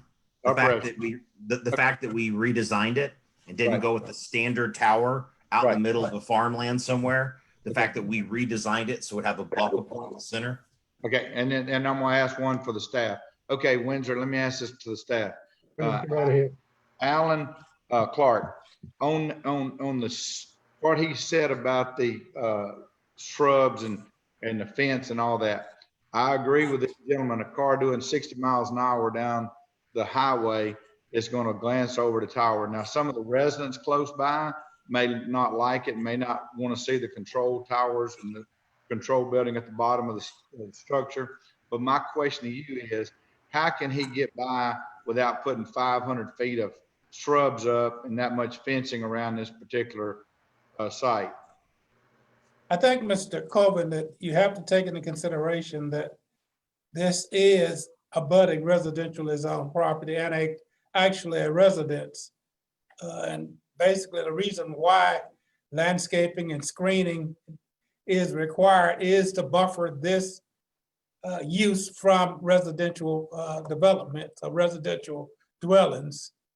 And we feel that this would be necessary to soften the impact of I think it's a 160-foot tower in front of someone's home, to the side of someone's home. And that's the best we can do to soften that use. And we're not going to call it an intrusive use, but the best we can do to soften that use in that residential area. Mr. Clark, this is Brian McNew. I have been helping Verizon and Shane Sears, who is the property owner. May I speak? Sir, would you care to give us your name and address, please? Yes, Brian McNew with McNew Architecture, 3556 Uri Drive, Shreveport. I've been assisting. Are you speaking in favor of this? Yes, I'm speaking in favor of this. All right, please go I ahead. have been working with Shane Sears and Jake closely with regards to this. And one of the things that Lewis may or may not have been aware of, but Shane and I talked with Jake, and Shane Sears, who is the actual property owner, and he's been trying to get accepted into the meeting, but nobody's let him in yet. So he texted me to ask me if I could speak, or if somebody can let him into the meeting, he can speak as well. But Shane Sears, who is the property owner, told Jake that we would put the required bushes and landscaping outside of the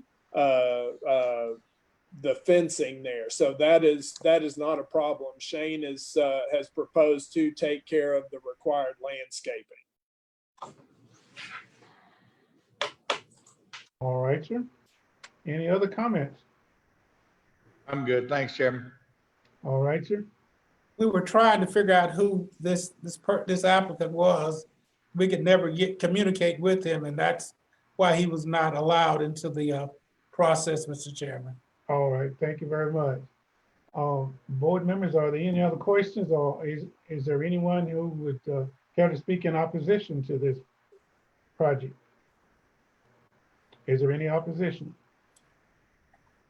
Hearing none, we're down to board member deliberation, if there's any. Hearing no deliberation, I call for a motion, please. Motion to approve with steps. Motion by Mr. Carvin, second by Bessie Smith. Ms. Bessie Smith. We'll now ask for a roll call by voting. Ms. Daniels? Ms. Cooper, Yes. Ms. DeMarco, Yes. Mr. Joseph, Yes, ma'am. Ms. Smith, Yes. Mr. Colvin, Yes. Mr. Everton, Yes. Ms. Newbert, Yes. and Mr. Andrews. Yes, thank you very much. We have 8 yes. Thank you, ma'am. In this case, now we'll go to case number 20-62-C, zoning request, Southwestern Electric Power Company. Before we get into that one, Mr. Carvin, would you care to make any kind of comment relative to your presence? Yes, I'll recuse myself off this case. All right, sir. Thank you very much. Let the record show that Mr. Dale Carvin, an employee of SWEPCO, is recusing himself from participating in this particular request. Thank you. At this particular time, Mr. Clark. Yes, Mr. Chairman, we're gonna make a few shuttle moves here. This case will be presented to the board by Ms. Emily Trant.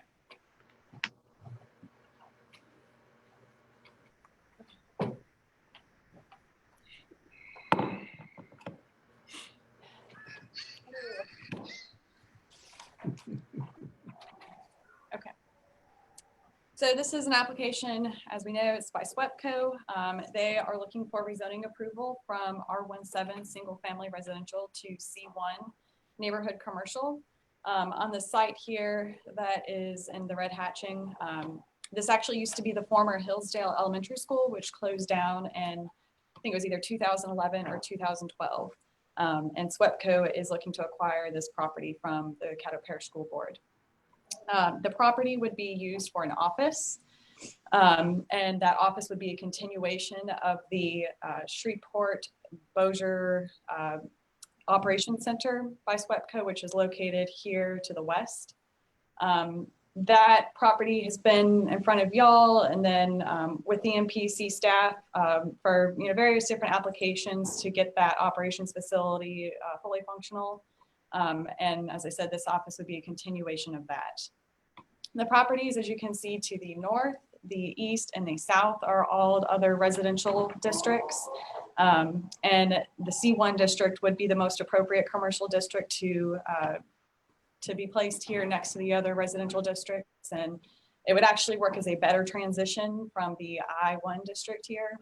Let me see if I can, it kind of is cut off a little bit, but down here on Greenwood Road, There have been several other applications from rezoning from different residential districts to various commercial districts, anywhere from C1 to C3.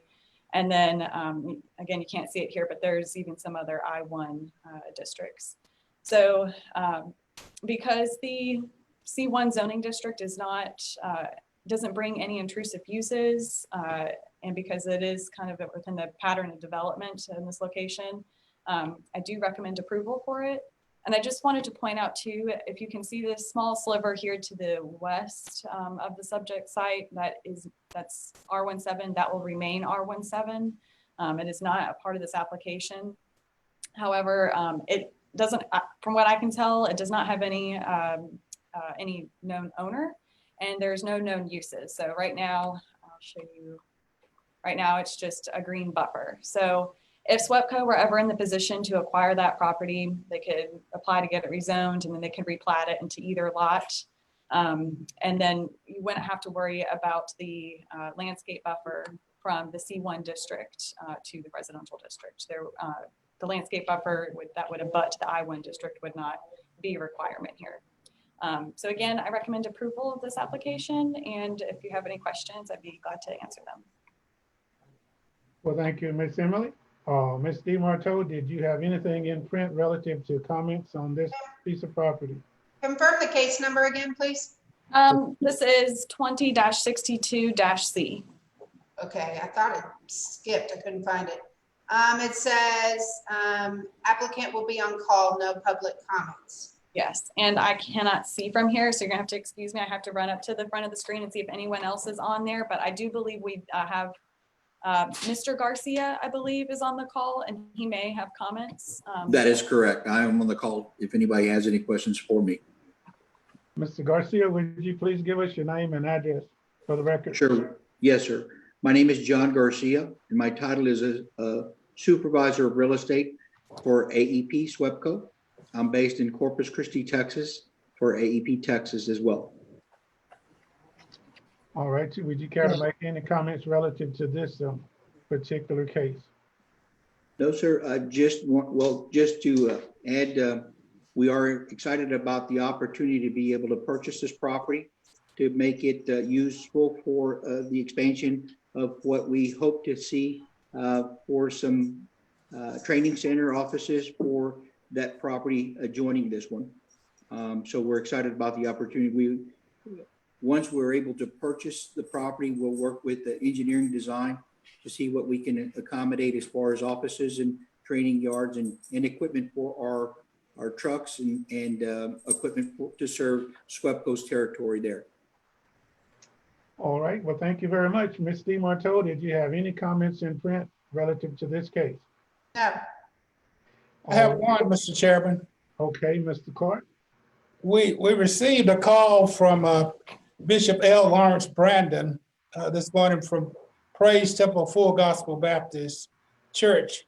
And the church owns property along the streets of Hutchinson and Bullen. And they were very concerned initially about what was happening. But after we explained to them what was happening, they were real excited that SWEPCO was coming in to repurpose that school that's been vacant for quite a few years. And they feel that that will assist them in further developing the properties that they have in that particular area. Well, Mr. Clark, thank you very much for that comment. I've had several comments from relatively from citizens in that area, and they're very excited about the renovation of that particular piece of property and the fact that it's going to bring more traffic to that area. And for those local businesses in the area that provide foods for various occasions of meals and whatever, they're really excited because of the traffic that they anticipate coming to that part of the city. So any other comments, any rebuttals that you know of, Ms. DeMarteau? I'm sorry, any opposition, I'm sorry. No, I do not see any. All right, at this particular time, there's an opportunity for board member deliberation. Any comments? Hearing none, at this particular time, we'll entertain a motion. Motion to approve. Second, Motion by Mr. Mrs. Joseph, Smith. second by Ms. Smith. Ms. Daniels, would you honor us with roll call, please? Ms. Cooper, Yes. Ms. DeMarco, Yes. Mr. Joseph, Yes. Ms. Smith, Yes. Everson, Yes. Ms. Newbert, Yes. Mr. Andrews. Yes, We have 7 yes. thank you very much. At this particular time, we'll move to case number 20-63-C, special use permit and site plan, Candy M. Martin. At this case, Mr. Chair, will be presented to the board by Ms. Alice Correa. Thank you, sir. Hi, good afternoon. The applicant is Candy Martin. She is also the owner of the property, and she is requesting a special use permit to establish a beauty salon in her residence in an R2 district. An R2 is multifamily residential district. It allows for various residential uses as well as limited non-residential uses that are compatible with the surrounding area. The UDC allows a home-based business as an accessory use in a residential district. It's subject to regulations of Article 7.3.0. Under these regulations, a beauty salon requires a special use permit. The master plan with future land use shows the area as remaining residential medium, and under the master use plan, the definition of residential medium also allows some limited corner store type commercial uses by special permit as well. There are some non-residential uses already in the area. If we can go to the vicinity map.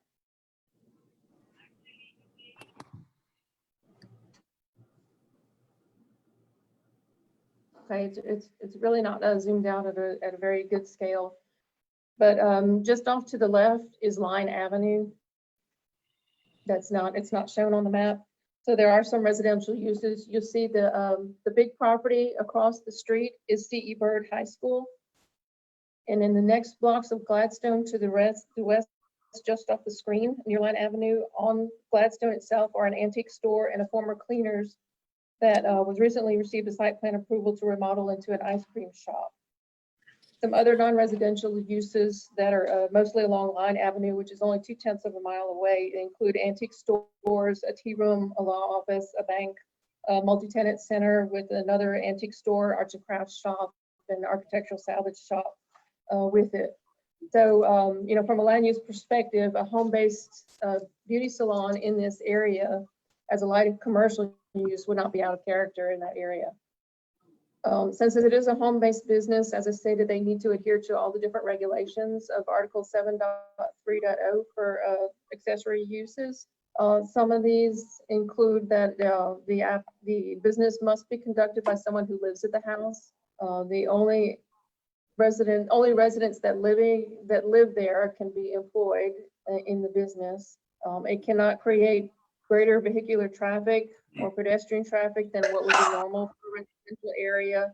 It can't create any traffic hazards or nuisances to public rights of way. The activities would also be limited from 7 a.m. to 7 p.m. by appointment only.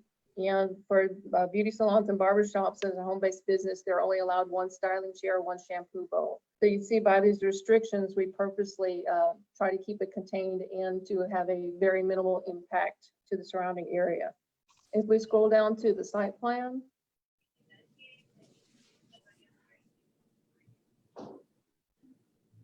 Okay, this is a layout of the property. This reflects the existing conditions of the property.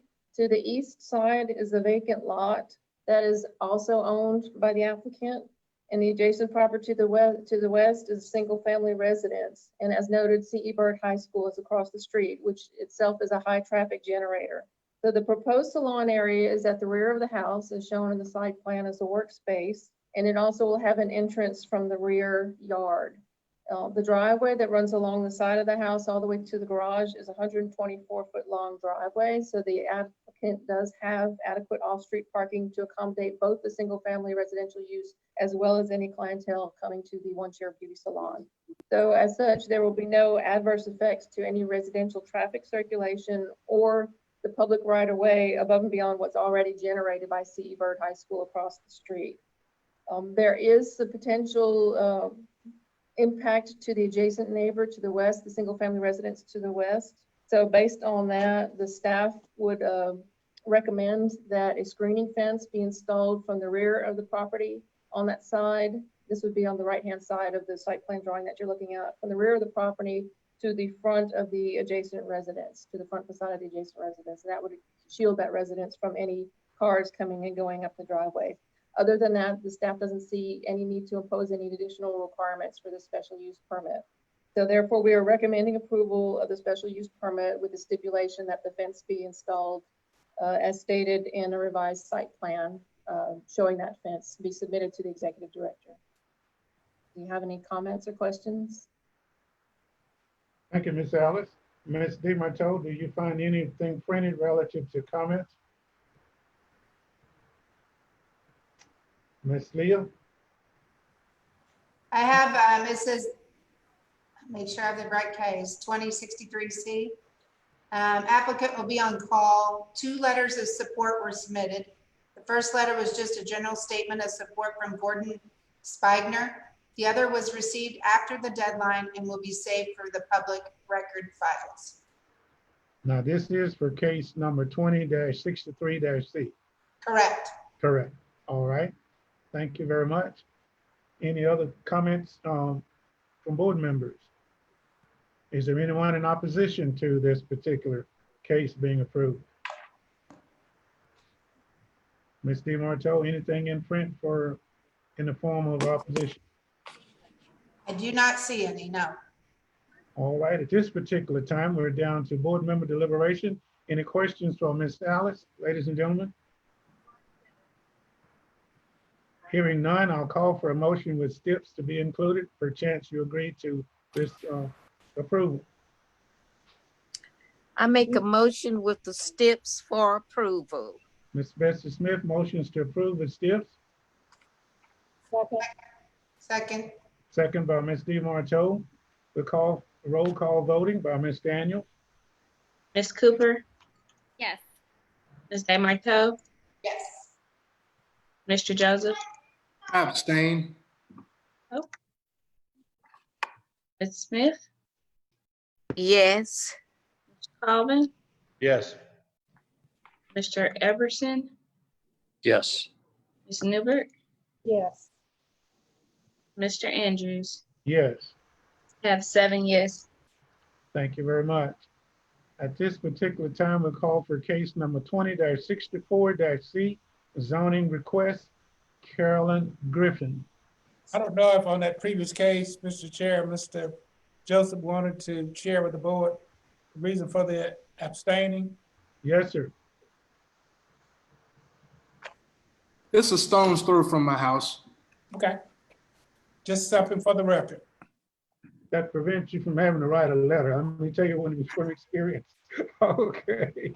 Thank you, Mr. Clark. Thank you, Mr. Joseph. All right.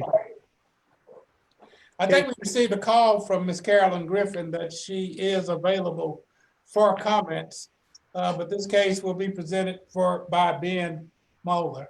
All right, Ben. Hello again, everyone. This is 20-64-C. This is a zoning request for a change from OS open space to R3, which is multifamily residential. If you can go down to the zoning map for me, it's similar to the previous case, but this is the 3400 block of Clyde Fan. Currently, it's being used as recreational fields for a school that's up kind of in the northern half of the zoning map.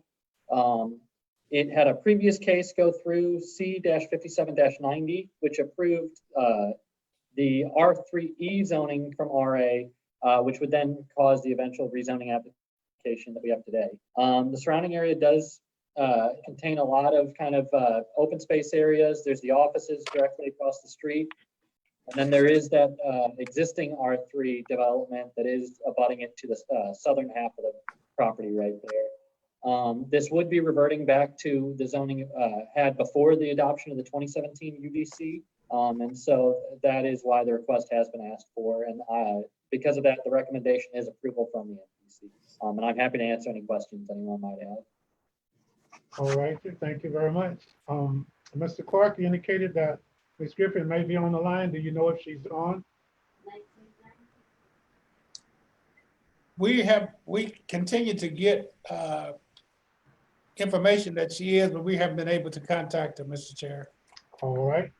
Mr. DiMarco, anything in print relative to comments? No, sir. There's just applicant will be on the phone. No public comments. Any form of rebuttal, opposition? I don't see any. Board members, what's your pleasure? I'll move to approve. Second. Motion by whom? Nancy Cooper. Second by? Dale Cobbin. By Dale Carvin. Is that motion with, all right? Ms. Daniels, roll call, please, for voting. Ms. Cooper, Yes. Ms. DeMarteau, Yes. Mr. Joseph, Yes. Ms. Smith, Yes. Mr. Colvin, Yes. Mr. Epperson, Yes. Newbert, Yes. Mr. Andrews, Yes, ma'am. have 8 yes. Thank you very much. This particular time, we'll move forward to case number 20-1- annexation, Moore and Associates. Mr. Clark? Yes, sir. This case will be presented by Miriam Maridium. And I'll let her come forward right now. She's in the room. Thank you.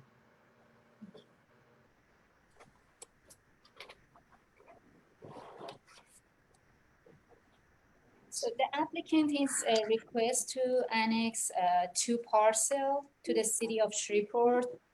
The annual costs and revenues are based on the data from different departments of the city and Caddo Parish.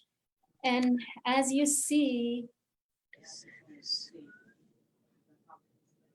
here, that number shows the revenue is almost $354,000 and the cost is $123,000 cost.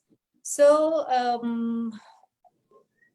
the revenue is kind of 2.5 times higher than the cost. We kind of choose 2 methods for fiscal impact analysis. One is 5 to 10 years net impact, and the second is life expectancy 50 years. The first one, we just add the 0.3% inflation to the cost. The revenue is fixed. As you see, the cost in 2020 is $123,000, and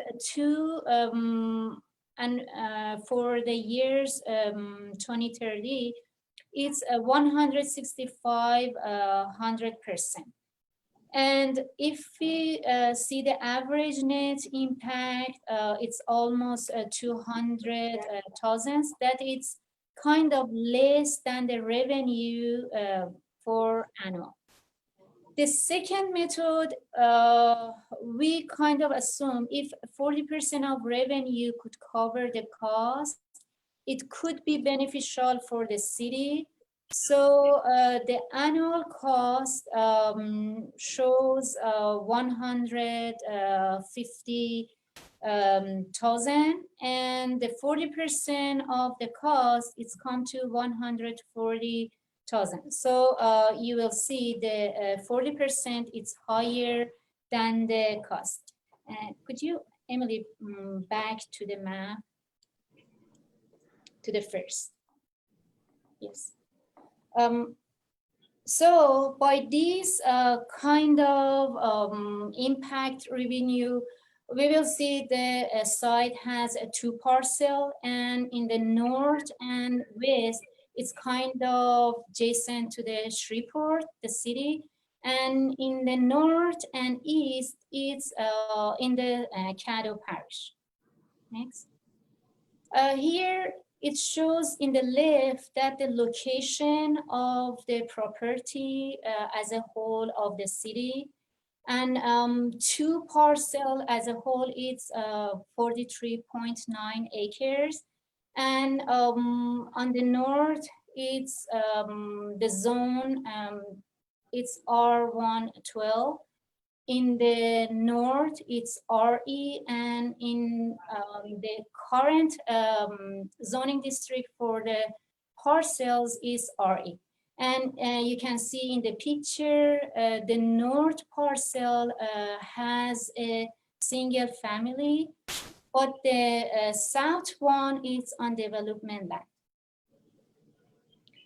So in this map, we just kind of wants to show what services are already there for the property.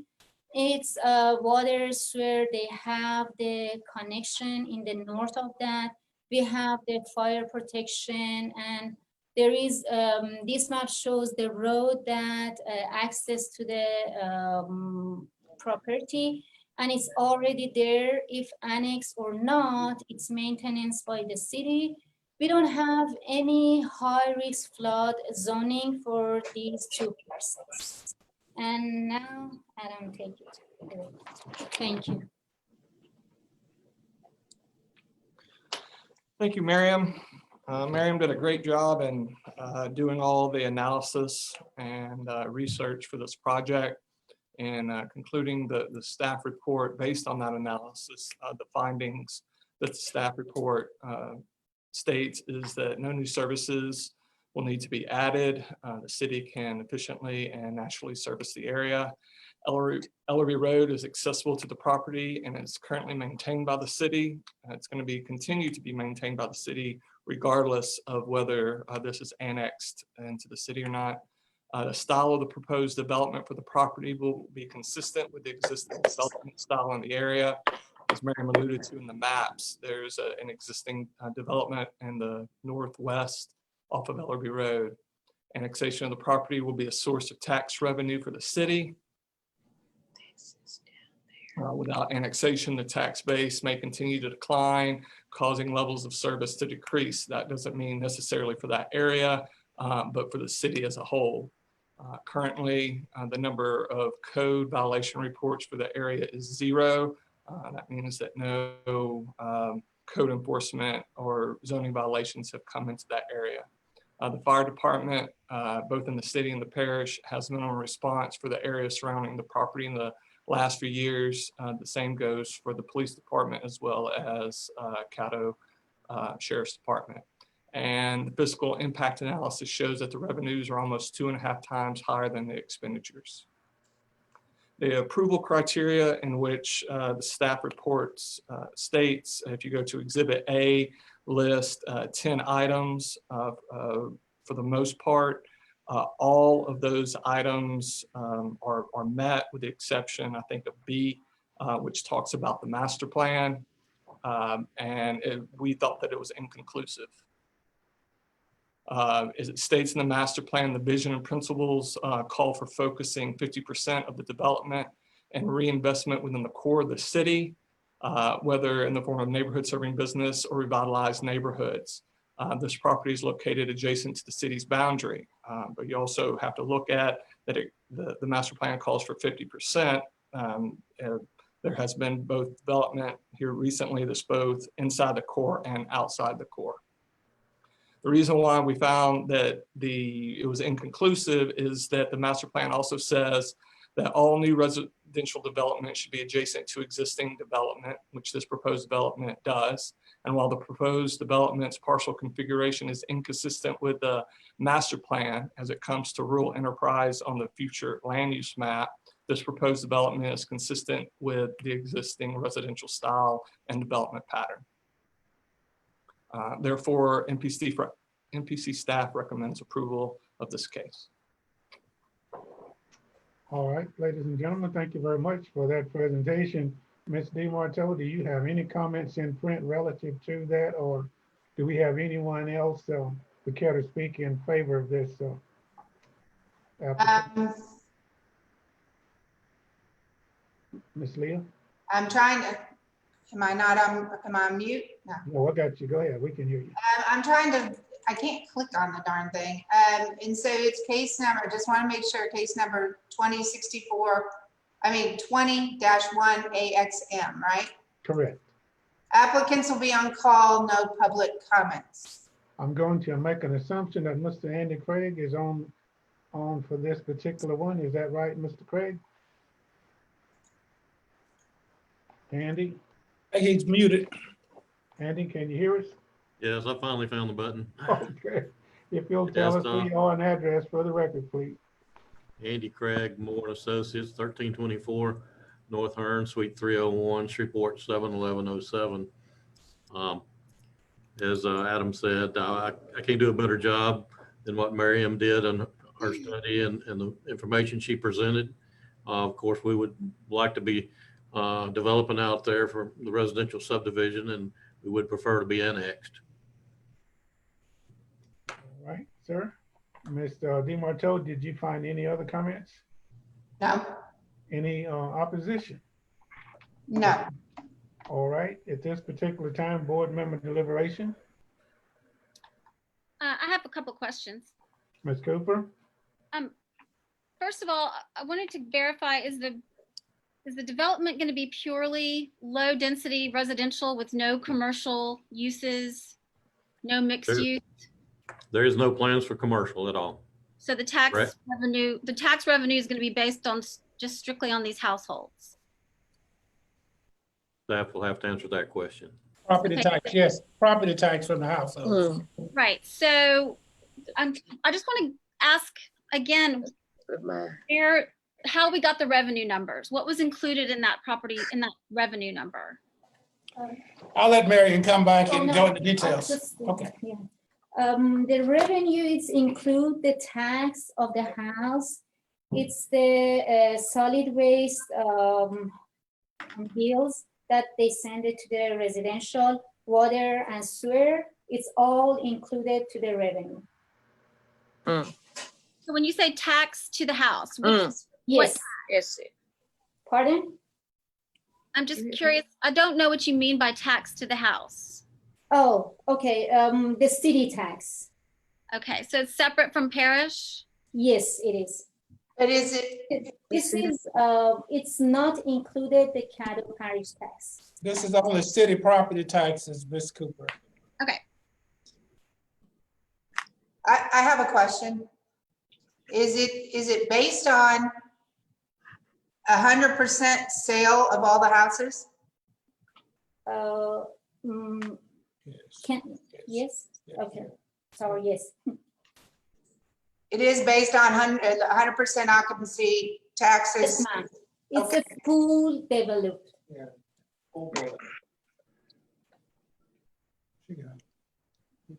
All right, ladies and gentlemen. I have a question, Chris. Go ahead, Mr. Albertson, go ahead. I'm sorry, Mr. Chair. All right, let's get a hand up and then I'll try and get everybody coming in a circle here.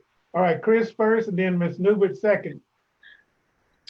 I'm curious as to the departments in the city that you all consulted with to come up with the data. I'm assuming that you spoke with several city departments in order to compile those estimates. Yes, sir. Go ahead. Okay, we have the data from the police department, fire department, solid waste, recycling service, traffic engineering, drainage, sidewalk, street. Thank you. That's a good question. Ms. Laura?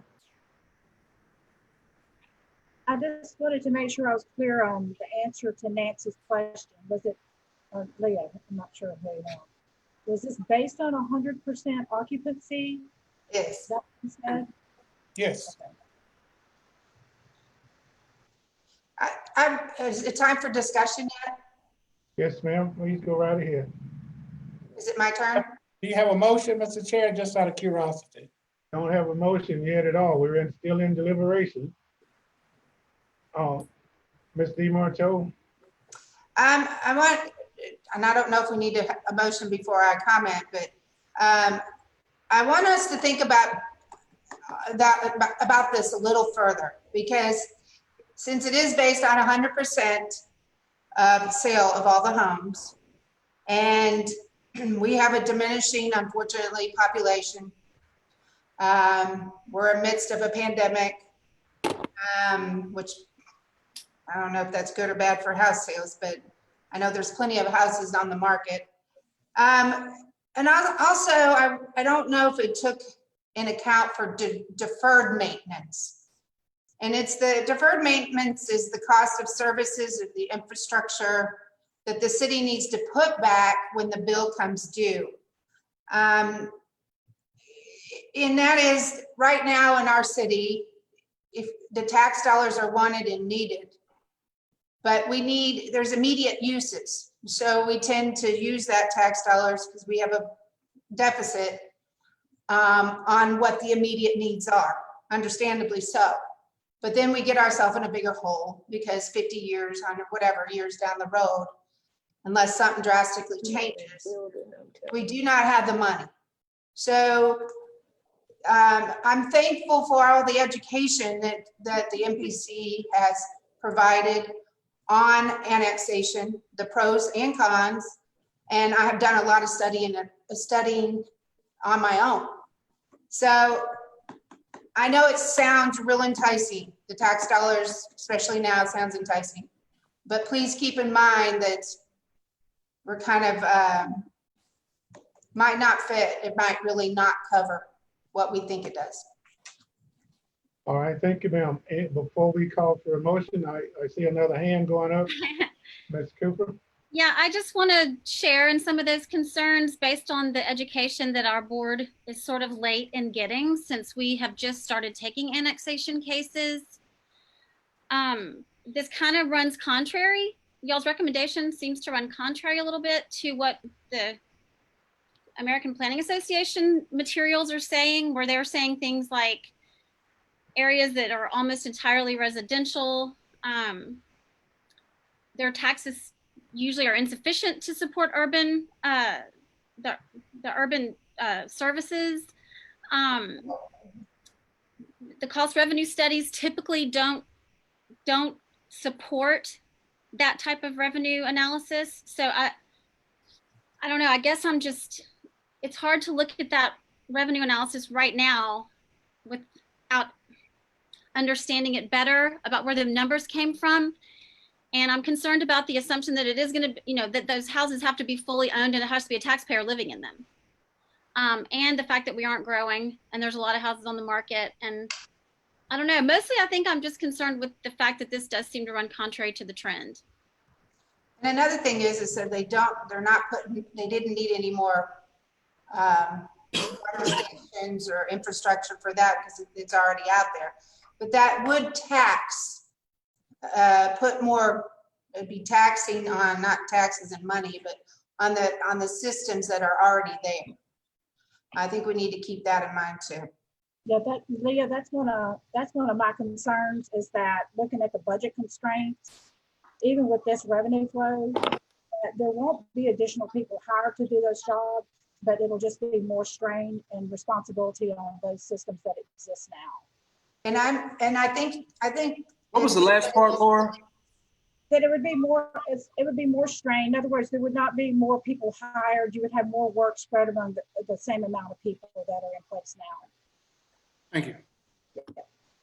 All right, ladies and gentlemen, anyone else care to speak in opposition? That's what I hear. And then I'm sorry. Hold on. Let's one at a time. Okay, let's start with Laura. Go ahead. Okay, and so I brought this up earlier in our meeting, but I just wanted to say it for the record since we're live. Back in March, this case came before us, and it was postponed, and we had some subsequent research and such done.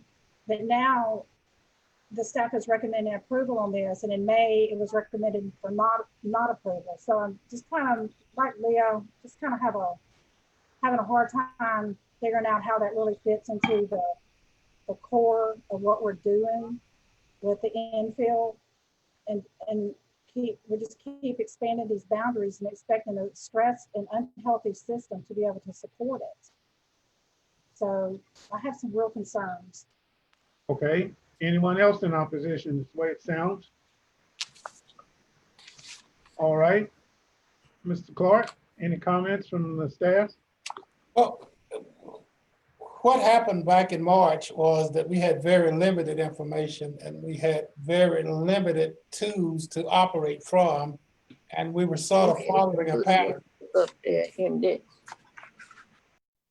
I'm sorry?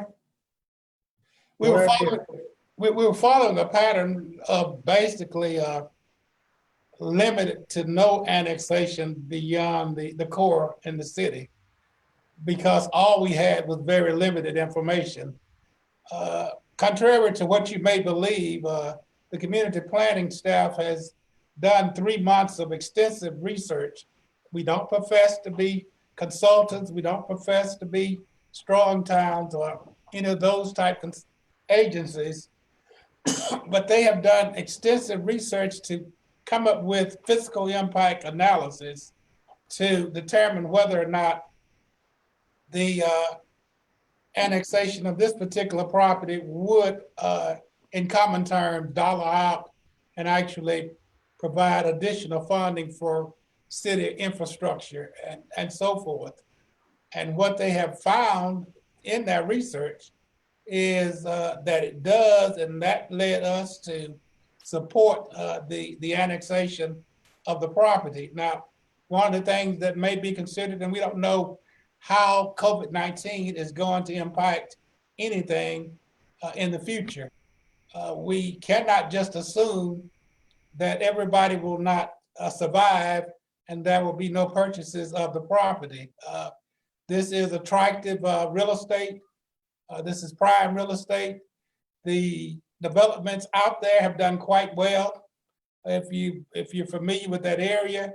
So there's no reason to believe that in the future, post COVID-19, hopefully, that this area will not continue the development that it has enjoyed in the past.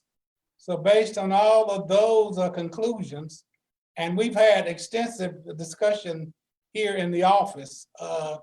We've done all the pros and all the cons with this application, and the end result is what you have today from that research is that we do recommend that this property is annexed into the city. It was our conclusion that they can still develop it and just be in the parish. It was our conclusion that the APA was mostly mutual on annexation, that they didn't really take a full-scale opposition to annexation. They did warn that you have to, look at these considerations very carefully as you make decisions whether or not to annex different pieces of property into the city. Mr. Clark, at this particular point, would you share with us or which direction this goes, whether it's voted in favor or not, this case? If this case is approved, then this property comes into the city limits of Shreveport, and in all likelihood, the development occurs. I'm looking to my. Well, regardless of whether the MPC staff recommends approval or denial, it still goes to city council. But it still has to go to the city council. And as a prerequisite of doing annexation, we generally reach out to the parish commissioner and the city council person for those districts. And the city council person in this district is in support of the annexation. This was part of what was being proposed when the council was considering a moratorium on annexations. These type developments, the council still would have preferred being annexed into the city as opposed to properties that just are touched on one side by city property that's already annexed into the city. Now, is this the same area where they were contemplating de-annexation earlier? Yes. And like we say, we don't know anything about de-annexation. I think the there's a far more in-depth legal ramifications for de-annexation, but what we are hearing is that there is nothing on the plans right now for de-annexation. Question. All right, Mr. Court, I thank you very much. Any other comments before we call for the motion? I see Ms. Newbert's hand going up.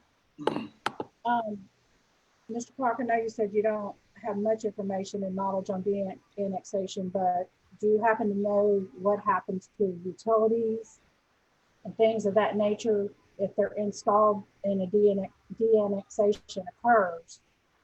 Where do those utilities, do they stay, in this case, would they stay inside the city limits of Shreveport as their property, or would they go with the new incorporated area? And those are some discussions that we were having, whether, you know, if the utilities, the infrastructure is, and Mr. Craig could truly elaborate much better than I could if you need additional information, Mr. Chair, but the infrastructure will be placed by the developer initially in developing the subdivision, but we haven't gotten to that part yet. But is that what you're asking? She's asking about. Laura? Yeah, no, I'm asking if a de-annexation. I was getting occurs. to that. Oh, okay, sorry. I'm sorry, Ms. Newbert, I was getting to that initially the infrastructure is done by the developer. And then the city has the ability to have the infrastructure dedicated to the city. Then it becomes a property of the city.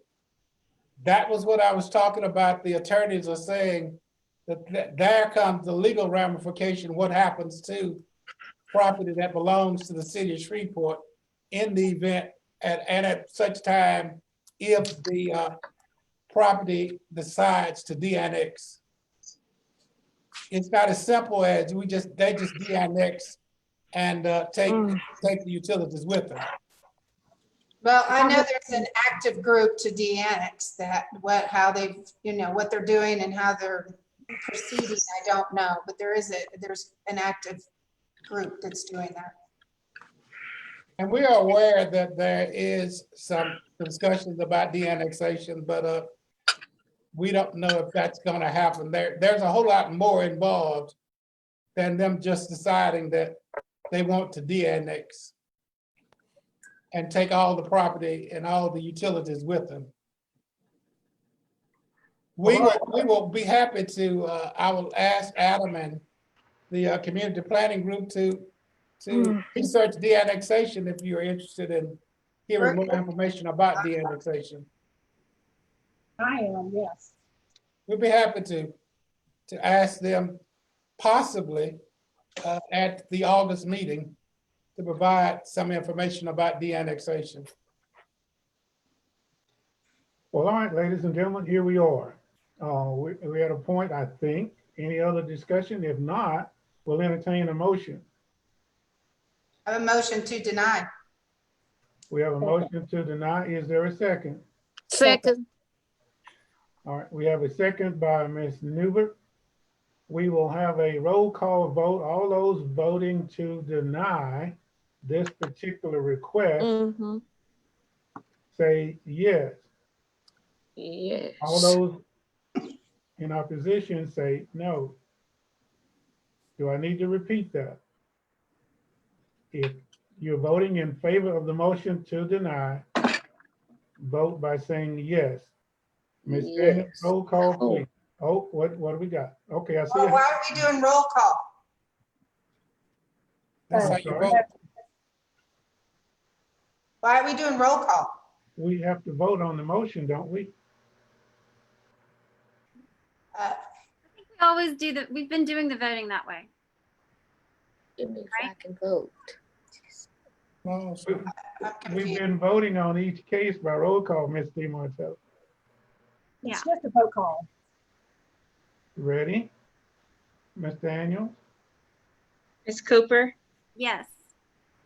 Ms. DeBarnetto, Yes. Mr. Joseph, Yes. Ms. Smith, Yes. Mr. Colvin. He was having internet troubles. Yes.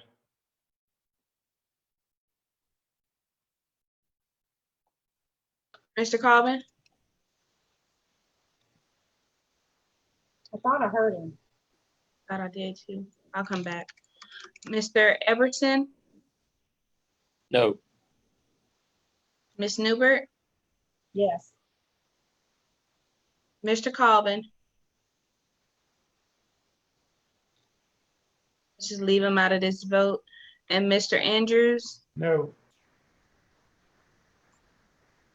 we have 5 yes to deny and 2 no's. All right. Thank you very much, ladies and gentlemen. That we do have a quorum even with the absence of those 2 votes, correct? I think he's back. Is Colvin back? I'm not saying. We're gonna move on. We've got it. We've got it done.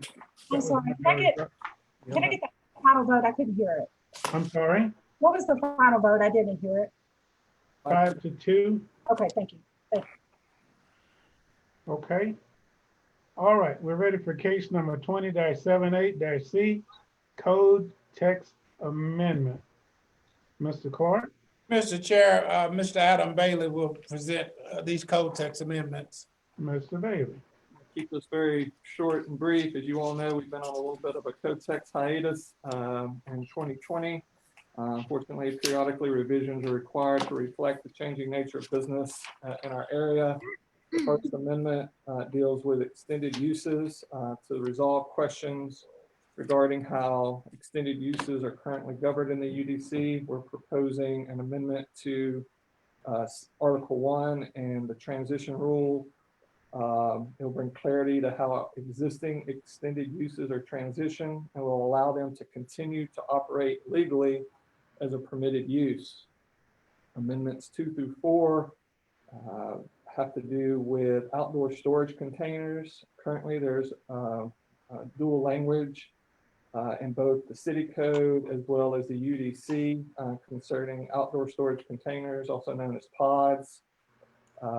In the city code, this is regulated by the Shreveport Public Works Department. In the UDC, it's obviously overseen by our zoning administrator. To avoid any discrepancies between the 2 codes, MPC staff is proposing to remove all references from the Shreveport UDC. That is in Article 5 in the use matrix. That's also in Article 5 in use definitions, as well as Article 6 in the use standards. Should all this language be removed, then outdoor storage containers will be 100% regulated by the city through Public Works. Staff is recommending approval of these 4 code text amendments.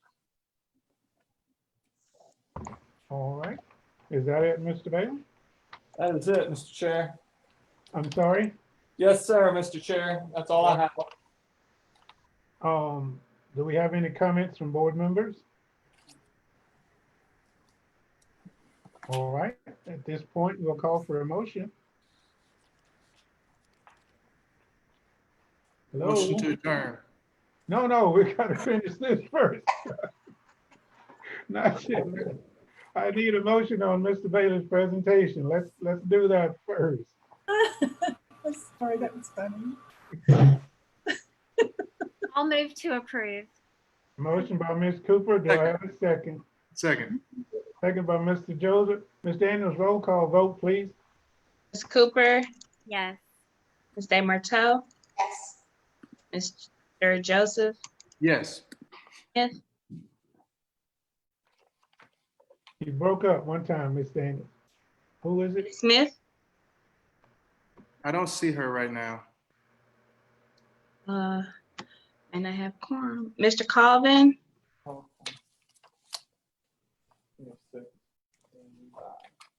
Mr. Everton, Yes. Newbert, Yes. Mr. Andrews. Yes. We have 6 yes. All right, thank you very much. Ladies and gentlemen, we have a couple of more items that we want to address before we drop the gavel and adjourn the meeting. At this particular time, I'm going to stop and turn the meeting over to Mr. Clark. Yes, sir. No discussion? Yes, sir. Okay. I think we're down on the agenda to We're down to new business. Discussion to extend the downzoning property policy. Is that still a part of our agenda for today? yes, sir. This one is challenging, but the staff did come to me with information concerning extending the restoration of property that was downzoned as a result of the master plan of the UDC map update. They found that many of the times citizens truthfully are not aware that their property was downzoned. They were not aware because possibly they did not respond to the attempts at notification. There were attempts to let persons know that property as a result of the map amendments were being downzoned. They were not necessarily received by citizens because there was not a need for them to be heard. There are instances we can go for a while of citizens many times don't respond to situations that affect them until it adversely, in their opinion, affects them. And that's when they are getting ready to sell their property and they advertise their property as having a one zoning classification. And when they find out from us that it has another, it makes them extremely upset. It frustrates them to no end. And many times that frustration is taken out on the land use planners that you've heard this afternoon. One of the things that the land use planners have been able to do in the past is to share with those property owners that we did go through that process rightfully or wrongfully. It was legal and we did not maybe notify you in the manner that we should have notified you, but as a opportunity for you to receive your property back to the zoning that it was, we can set up an application without fees. This has worked tremendously over the 2 years that we have been doing this, or maybe longer. We did do a little research and we did determine that without a scientific breakdown, that there were over 6,000 of these properties that were changed in zoning as a result of the UDC and the map changes. We have thought of a number of ways to approach this problem. We thought about maybe when this happened back in the period that it happened, we should have notified, and some of the citizens from Caddo Parish, when this happened, did take us to task that we should have properly notified them. The postage costs would have been astronomical if we had notified them by certified mail. We have noticed that with other things we have done, that postcards generally get an airplane ride to the garbage can and not be truly noticed. And so we today are coming to you and we know that you have gotten a little tired of this process. But again, we're coming to you to possibly request that you extend this policy permanently. There are not that many. You had 2 applications today. These were the applications along the Clyde Fed Parkway. It does not overload the staff when you send out notifications. It generally, and we learned this the hard way as a staff, when you send out notifications that property has been downzoned and you no longer have the zoning that you had, the staff is generally just received an onslaught of calls, persons coming in. And what we're predicting is possibly we could have agendas of 30 or 40 cases each month. And half of those cases would just be dealing with the restoration of zoning to their properties. We feel like in this way, where it's just has no ending date, and it sounds like perpetuity, but it not necessarily is, where it has no end date, we can continue to bring these cases to you. Contrary to some beliefs, you're not required to restore the zoning. In a lot of instances, we are able to talk to the applicants, property owners, share with them what they're trying to do. In some instances, they can do it with the zoning that's already, that the zoning that has been changed, and they are content and go away. Others are, when they're trying to sell the property, will pass the rezoning of the property owned to others. But some, $750 for a rezoning property is a lot of money. We try to come up with ways to be understanding, friendly. We don't just say we're business friendly, we try to be friendly and try to find ways to support the needs of citizens in the planning limits. So, long story made short, we're asking you to just permanently extend this option for persons to come in with the fees waived when their property has been downzoned as a result of that action. I have a question. Mr. Chair, I just have a question. I think you're muted. Okay, go ahead. I'm just not quite sure what we're being asked. Are you just asking that we continue into perpetuity the waiver of the application to rezone? Right, that's all you're really doing. You waive the fees to come for people to come in and request that their property be rezoned to the zoning class that it was.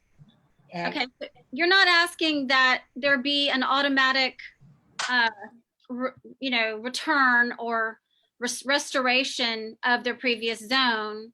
You're just asking that the fee be waived, but that we approach it just like any other application for rezoning. And that's what you've been doing all of this period of time is just. True, except we've, up until recently, there's been this assumption, and maybe it was an inappropriate assumption, that we really didn't have any discretion to decline it because it was a restoration of a previously assigned zone. And possibly we poorly explained it to the board, but you always, that's why we have a board, you always had the ability to not restore the zoning. Okay, so applicants who are seeking a restoration aren't coming from any different level of they're not entitled more or less than anyone else who wants a zoning change. We don't feel that they are entitled in any form or fashion. We feel that this is an effort that we did not notify them, and we had a right to not notify them. But I think it was appropriate that they were notified and made aware of what was happening to their property, that this is just an effort to allow them to apply for that zoning to be returned to its original state and not have to pay a $750 fee. Okay, because anyone can apply to change their zoning. That's not limited to people who have been downzoned or rezoned, right?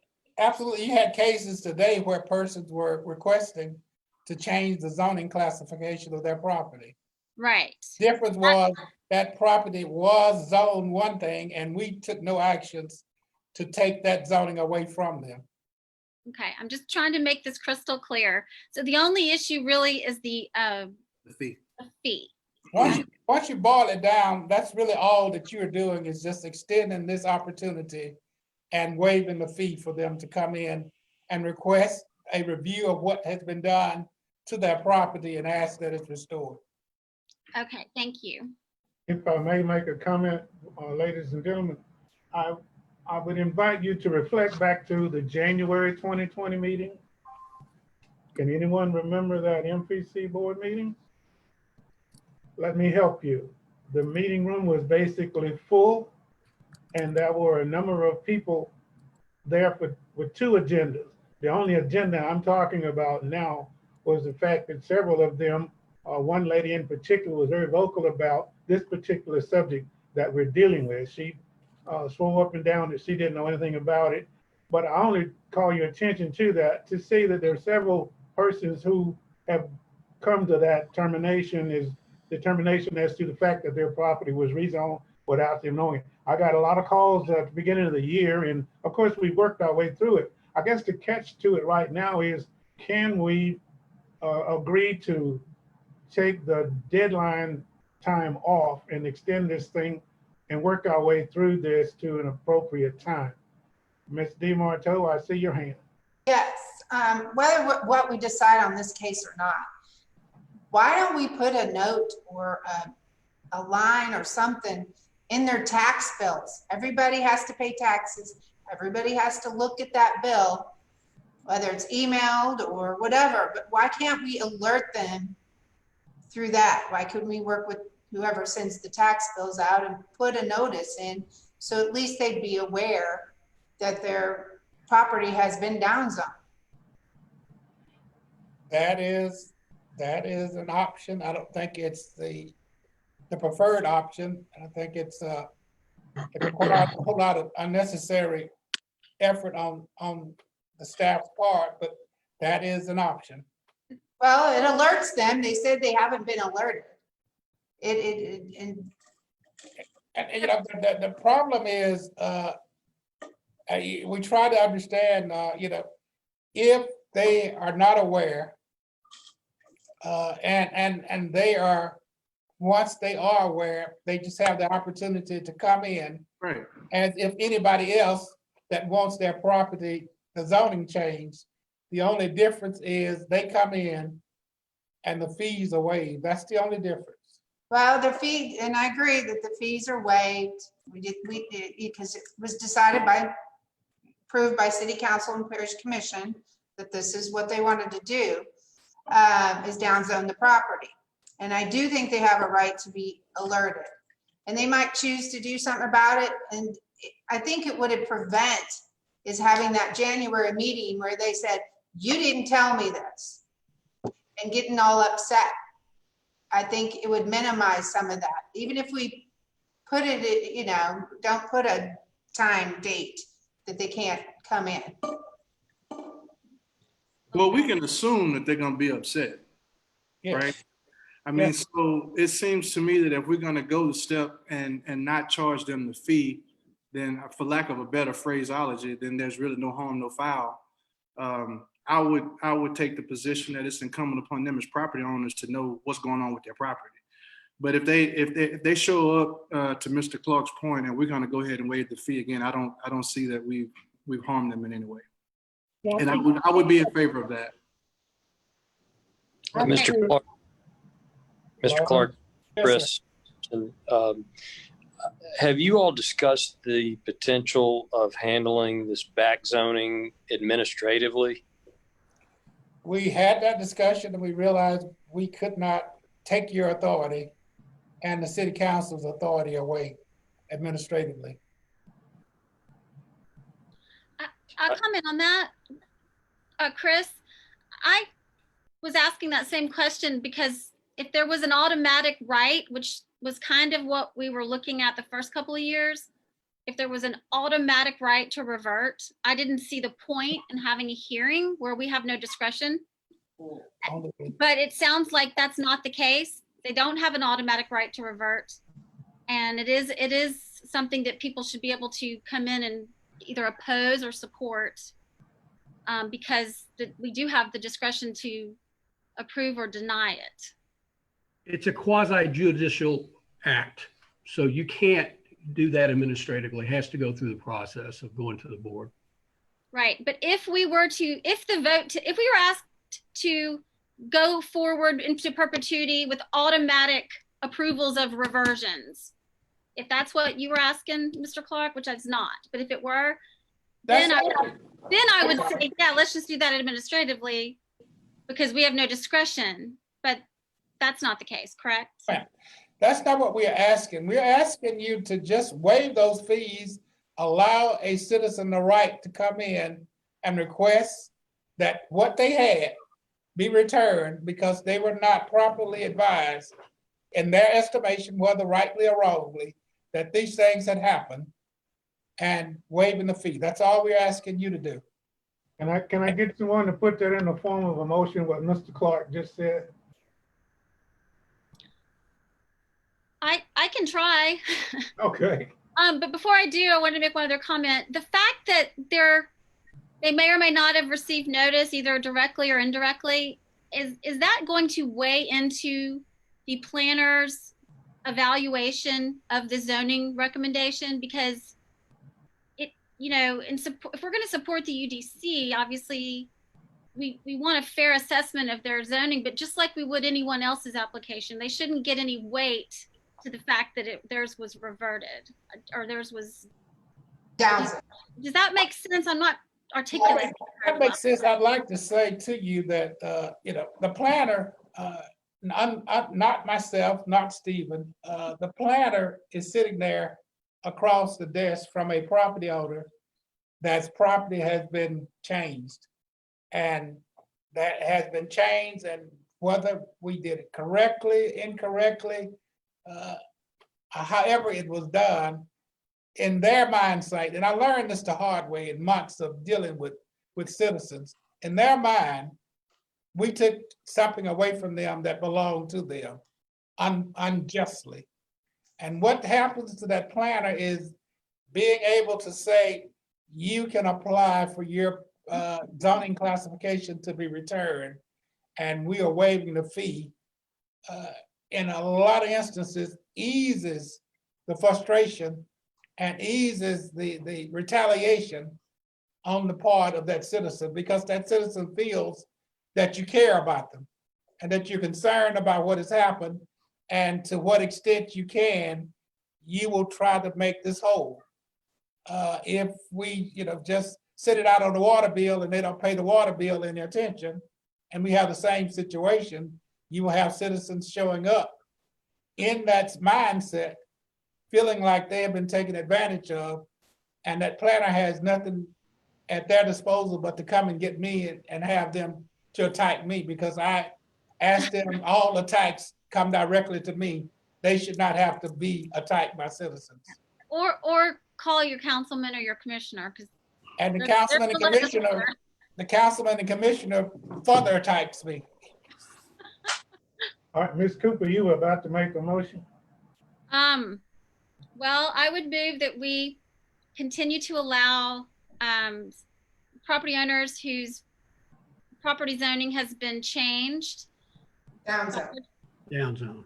Well, it's not always a down zone, is it? Yes, down zone. Down zoned by the UDC. To apply free of charge for a zoning change. But that down zoning, that is not going to carry any weight necessarily with the discretion of the planner's recommendation. Or the board. Can I get a second? A second. I had to unmute it. Second. We have a second motion by Ms. Cooper, second by Ms. Newbert. We will now call for roll call vote. Ms. Daniels, are you still with us? Yes. Please go right ahead. Ms. Cooper, Yes. Ms. DeMarteau, Yes. Mr. Joseph, Yes. Ms. Smith, Lost her. Mr. Colvin, Mr. Everson, Yes. Ms. Newbert, Yes. Mr. Andrews. Yes, thank you. Is that a 6-0 count? That is correct.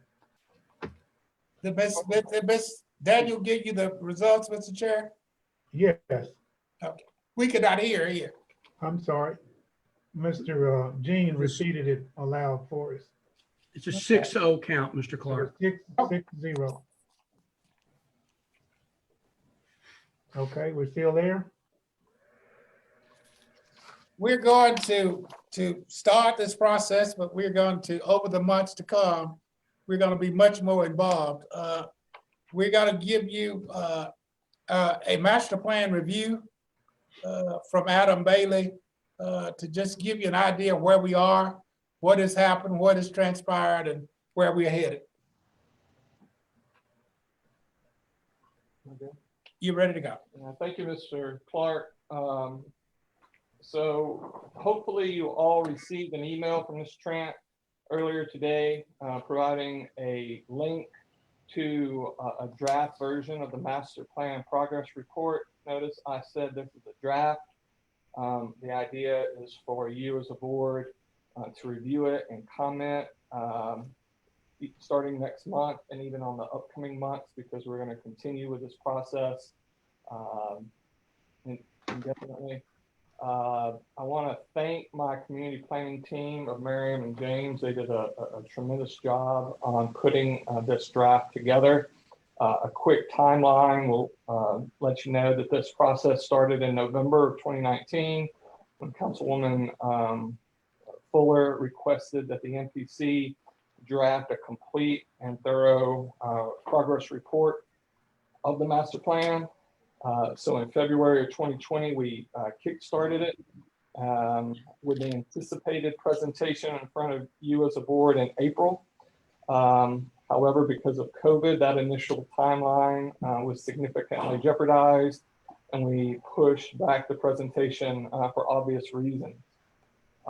That was kind of a good thing, because in March, April, and May, the community planning team worked extensively, reaching out to all kinds of entities and organizations that are identified in the master plan, over 40 of them.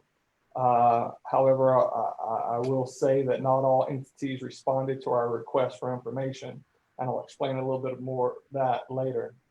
So that brings us to today, that through June, we completed the data gathering and came up with a draft report, like I said, that Ms. Trant sent to you earlier, and for you to review. I think it went out at 11:30, so I haven't expected each of you to read all 87 pages, but hopefully you will do so over the next few weeks. This presentation is going to be very, very, very quick. I'm going to glance over a lot of stuff. The idea is that starting next month, we're going to take a couple of chapters and dive into them almost on an action by action basis. With that being said, I'll jump into it. The background and purpose will be the first section. Then I'll go through briefly what the chapters say. And then section 3 of the report will be to tell you what the next steps are. Section 1, background and purpose. What is a master plan? Hopefully you all know, but it provides direction to local officials on decisions about budgets, ordinances, capital improvement, zoning, and other growth-related issues. It provides an opportunity for the community to summarize what it has accomplished while looking ahead. What is our master plan? It is what it is. It is a plan built on the vision of Shreveport-Caddo residents to recognize existing obstacles and unresolved practical questions. What is the importance of this report? As you all know, no plan is self-implementing. The people of Shreveport were tasked to implement it. Therefore, government agencies, residents, businesses, institutions, and all nonprofits working together were tasked in making this ambitious vision a reality. This report is basically a 10-year report card of where we've been and where we could go. Real quick, summarize what somebody's talking. Go ahead. You all are really going to have to mute yourselves up when presentations are going on. It gets to be extremely disruptive. Chapters 1 through 3 go over the aspirations for the future and community values. Chapters 4 through 9 discuss special topics from going green to neighborhoods, economic development, infrastructure. Chapters 10 and 11 talk about strategies and actions for revitalizing downtown and inner core neighborhoods. Chapter 12 sets out scenarios for future tested with the community, recommended changes in land use. And chapter 13 is how do you make it a living plan. We're going to go over chapters 14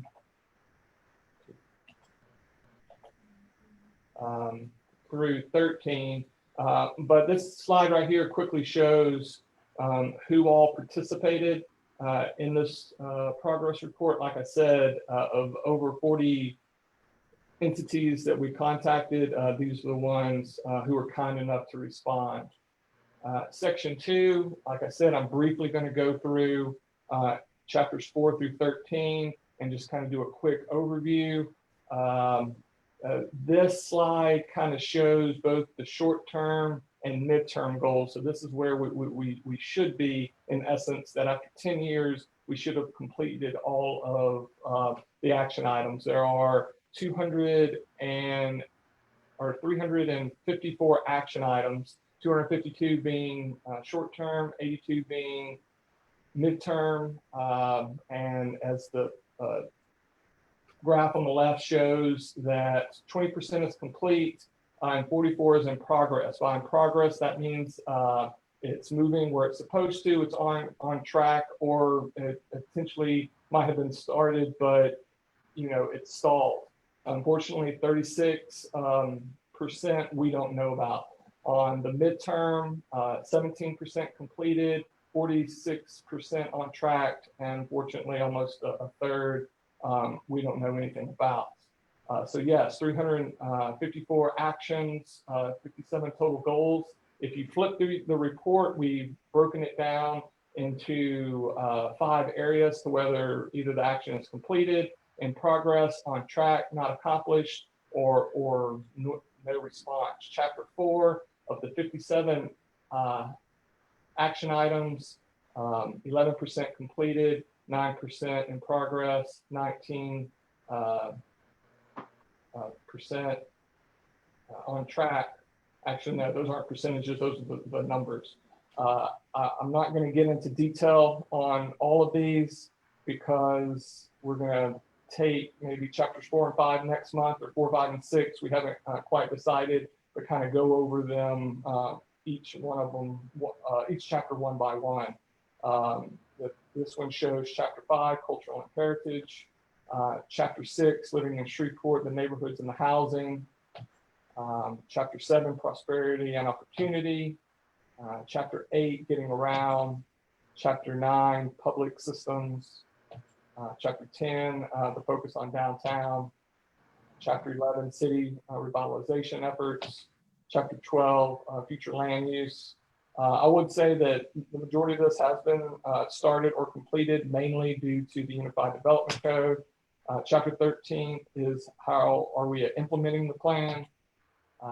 Section 3, these are the recommendations, just at, like I said, the report card, 10-year mark, where we've been, where are we going. So the following recommendations are just some areas to which we could implement over the next 10 years. But regardless of the 10 years, the idea is each year to come to you for an annual report. Some of the next steps: conduct small area planning. That can be anything from neighborhood planning to district planning, all the way to development zones. Create a redevelopment strategy. As we all know, COVID-19 has really hit us hard. So what are some ways in which we as a community can restore vacant, unutilized properties to become productive use again? Capital improvement program to support the master plan implementation. Tie those capital improvement projects directly to the master plan. Launch a commercial strategy. This mainly has to do with abandoned retail strip malls and strip centers. Why don't we do some research, come up with effective planning-esque ways to move forward. Develop a sustainability toolkit, and almost ducktailing, with small area planning, create subdivision regulations that are actually into the UDC. A perfect example of this could be something along the lines of, the liquor store on Kings Avenue. There were subdivision regulations that talked about some of the character and design characteristics that that neighborhood had implemented, then that case may or may not have been, easier to move forward with. That was a 10,000 foot overview of it. I did it very, very fast, but I am willing to open it up to questions.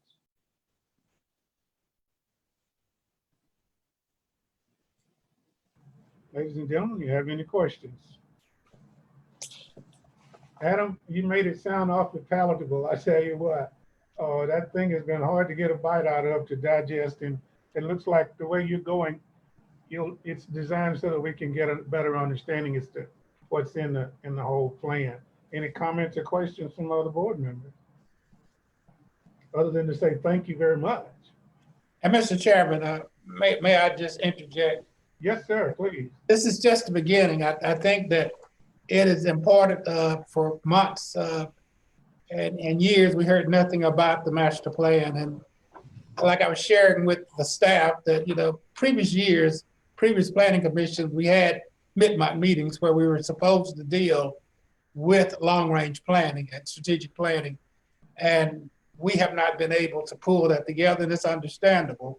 But in order to ensure that that knowledge is not lost to you, if you're interested in it, each meeting we're going to bring in some of the things that we're doing here that you're not aware of. And one of the things is the long-range master planning that we're doing, and all the things that unit is researching and so forth.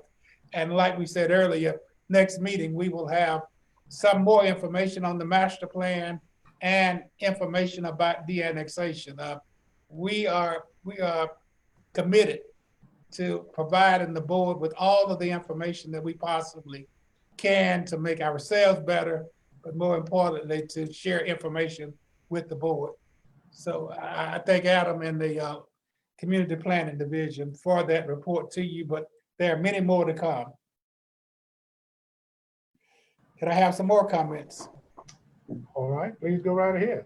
He's been awfully quiet, but he's not quiet during the day because he's always talking to me. And I just wanted Stephen to come and share with you some information about, some post-COVID, real briefly, post-COVID ideas that we have, and some of the impacts that we have experienced as a result of COVID and the budget that we have to operate under.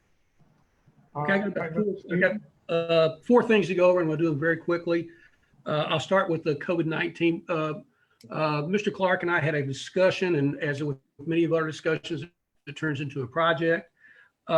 We were talking about what a post-COVID-19 world might look like, and how could we best respond to what we may see as a lot of businesses going out of business, vacant buildings and things of that nature. So we got with all of the staff. We didn't just go to the planning staff. We talked to every member of the staff, reached out to them, sent drafts of ideas. And I'm just going to go through some highlights.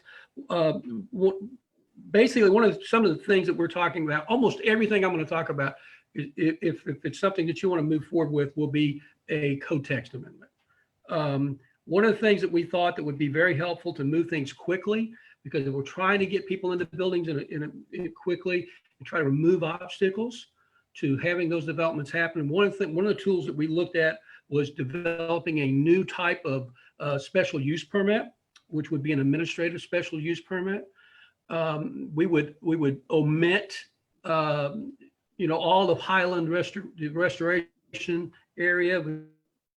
Continue to be special use permits, because that's the way that's set up, as a one case at a time, non-residential uses. But we would reserve the more controversial type uses, or more impactful type uses, like if it's an airport or a liquor store, or some of those types of things. It would always stay back with you, because there needs to be a method, but for a method for public discourse. But for some of the ones that where really it's more just a technical review of how we can mitigate potential impacts, we believe that we can do that on a staff level. So if you look at what we sent out, it goes through with the different ones that we definitely keep in your realm. We also looked at other obstacles. We have several little just different small things, like when we look at an existing site plan, for example, existing business, there are triggers where it gets compliance with the UDC. We believe that we can expand those triggers where right now only a 25%, if you get 25% addition, you have to go meet the entire code. We can expand that to 50%. Things like having to go in and put in landscape parking islands inside of a small business. If it's a half acre or smaller, you're not having a sea of parking in those instances anyway. We can remove that and only get it towards the big retailers, the big boxes, the bigger impacting sites that are larger, that have large expanses of concrete. Then we would have the interior. All the perimeter landscaping requirements would still be there. I'm just talking about the interior.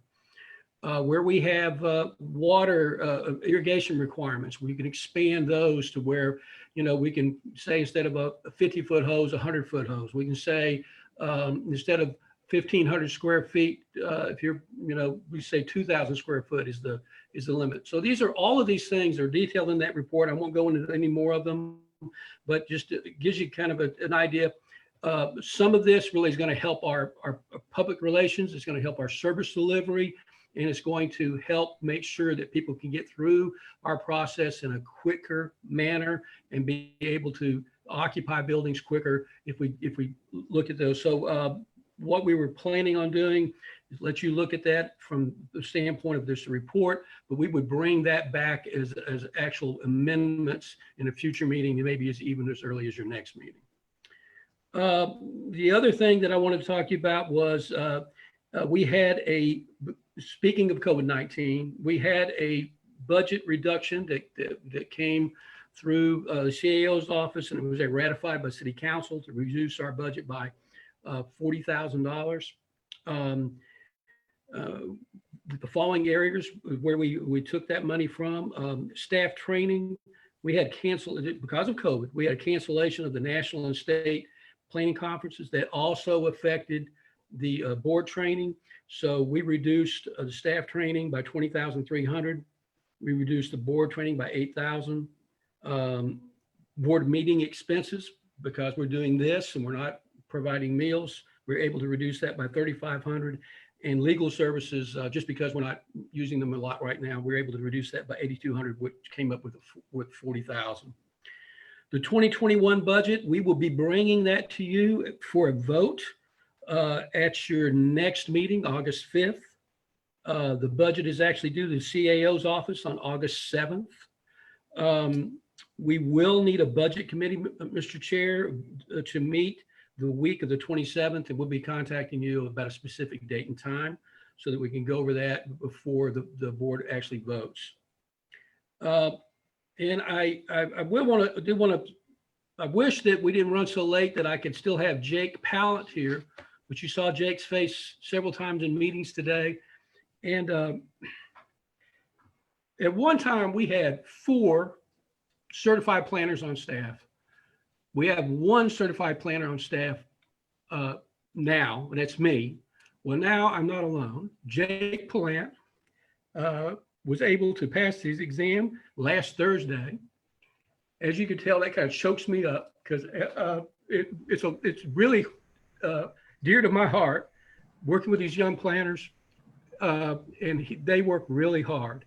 And he studied hard. He's kind of quiet, but he was going home every day, every weekend, and he studied for that test and just breezed right through it. And so we're very proud of him, and it takes a little time. We have to actually pay money, to get him to certification. We have to pay a fee and all that kind of stuff. So that's not formalized yet. So he'll be able to actually use the AIC certification within the next 30 days or so. So we're thrilled. And I will tell you that it is possible by the end of this year, we will have 5 certified planners on staff.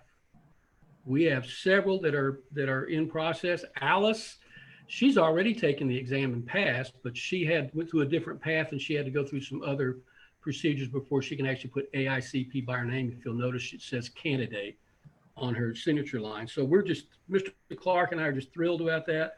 We work really hard to bring these young planners along, and we're thrilled when they began to make progress. And I think it helps our agency as a whole. How are we going to get this in the newspaper? Yeah. Generally what happens is there is a press release, a draft press release that's sent with this, and we can take that and put that out in the paper. We can sure do that. But as soon as it's official, we can go ahead and take that, and they provide one when they send your certification. I'll obtain that from Jake and go through Mr. Clark. But that's all I have, and thank you for your time. Can we put it on our website too? Sure we can. We should be alerting people. This is the kind of stuff that matters. Yep. Yeah, we really appreciate that, Mr. Jean, and Ms. Cooper is right. I'm still old school. I still get the printed Sunday paper. It's not very big now, but I go to the business section and say who got promoted. And Leah, my wife, gets it on computer. So when I miss, I ask her, what did I miss? So it works well here at my house, and I'm excited to hear that. The only thing is we get to train them, and hopefully we can keep them and not have them snatched away from us by other cities. So hopefully we can come up with a scheme that will allow them to stay with us. When we talk about to budget with you, we will be talking about our specific training ideas so that we can keep them, because what does happen is they do have continuing education credits that they have to earn. And so there's a lot of different ways to do that. And we try to be creative and supportive within the budget that we have. Great. Thank you for your time. Mr. Clark? Now you see what my days look like every day, Mr. Andrews. Yes, sir. And I don't know if Reggie, Jordan is still there. I think he sort of jumped the gun earlier. This was the time to talk about the inspector, the newest inspector that we have, that got his certification last week. He drove back and forth to Longview for 3 or 4 days. 3.5 days. And he got his certification, and there Reggie is. Would you check again, Reginald? Oh yeah, excuse me. Yes, Antonio Miles, he received his inspector, certified zoning inspector certification. He passed his exam yesterday on Tuesday. So all of our inspectors, as well as myself, are all certified zoning inspectors. So we have a little certification to go with our titles. Bravo. These are some of the things that when you directed me to start to lead, that I committed myself to doing, is upgrading the staff and continuing to ensure that the staff is properly trained and are able to get any certifications that make their job performance and anything to do with this operation more effective and more enlightening. So we're extremely proud of these young people and the things that they are accomplishing. Can I go to my director's report, which will be extremely short, Mr. Andrews? Please go right ahead, Mr. Clark. I did need to share. I have not shared that a few weeks ago, the Louisiana legislature did enact House Bill 697, which removed the parish of Caddo from the MPC planning limits. This was an action that was taken by the Louisiana legislature and not by the Caddo Parish Commission or the City Council of the City of Shreveport. We're still very encouraged. We're working extremely hard. I think that we made some inroads to citizens in the parish. I never will give up on that fight. I met some citizens in the parish that I have a great appreciation for, that I have a great relationship with, and I'm very hopeful and very inspired to believe that this was just adversity. And I heard a phrase yesterday that really hit home to me about what this office will really be about, that said adversity does not build character, adversity reveals character. And in that moment, we're hoping to reveal character in a way that this parish and this city has never seen before. So we're not discouraged, we're not angry, we're not anything. We are believing that we will be able to engage the citizens of Caddo Parish at a point where they will appreciate the things that we're trying to do. I thought we were almost there. Evidently we weren't, but we have 18 months to show them that the MPC is not the enemy, but the MPC is the friend that will help the areas of outside the city limits, if they're so desirous, and inside the city, be more productive and be more everything that it needs to be in order for Shreveport Caddo Parish to be successful. I just wanted to share that real briefly with you. And next month, we will have 2 agenda items, so the meeting should be a lot shorter. But we're gonna have more reports that we're gonna bring, but the meeting still should be extremely short. And if the governor does not extend the proclamation, we possibly, just possibly, will be downstairs in the chambers having our meeting. I think the parish commission and the city council is committed to not going down, but I think it's going to be very possible that we may be down and we may actually see each other again, because we have not seen each other in quite some time. And I think that the fellowship of just having face-to-face communication, and I've checked out the council chambers, the commission chambers, and there are plexiglass barriers between each station and in front of each station. So I think that the protection is truly there if we are inclined to go back down stairs and start having live meetings again.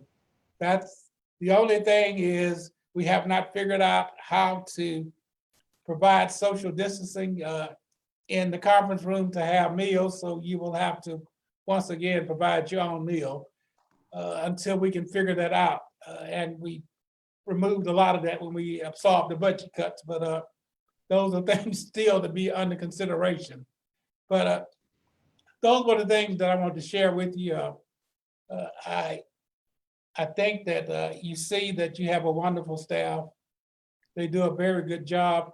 My purpose is to make sure that you see the abilities that they have, and that this is a good way to interact with them, because they're sharing with you the knowledge that they possess, and they're growing. Whether or not they do remain, I want them to remain, but you are part of their growth, and you truly continue to inspire all of the staff members, because we have conversations about you after these meetings are over.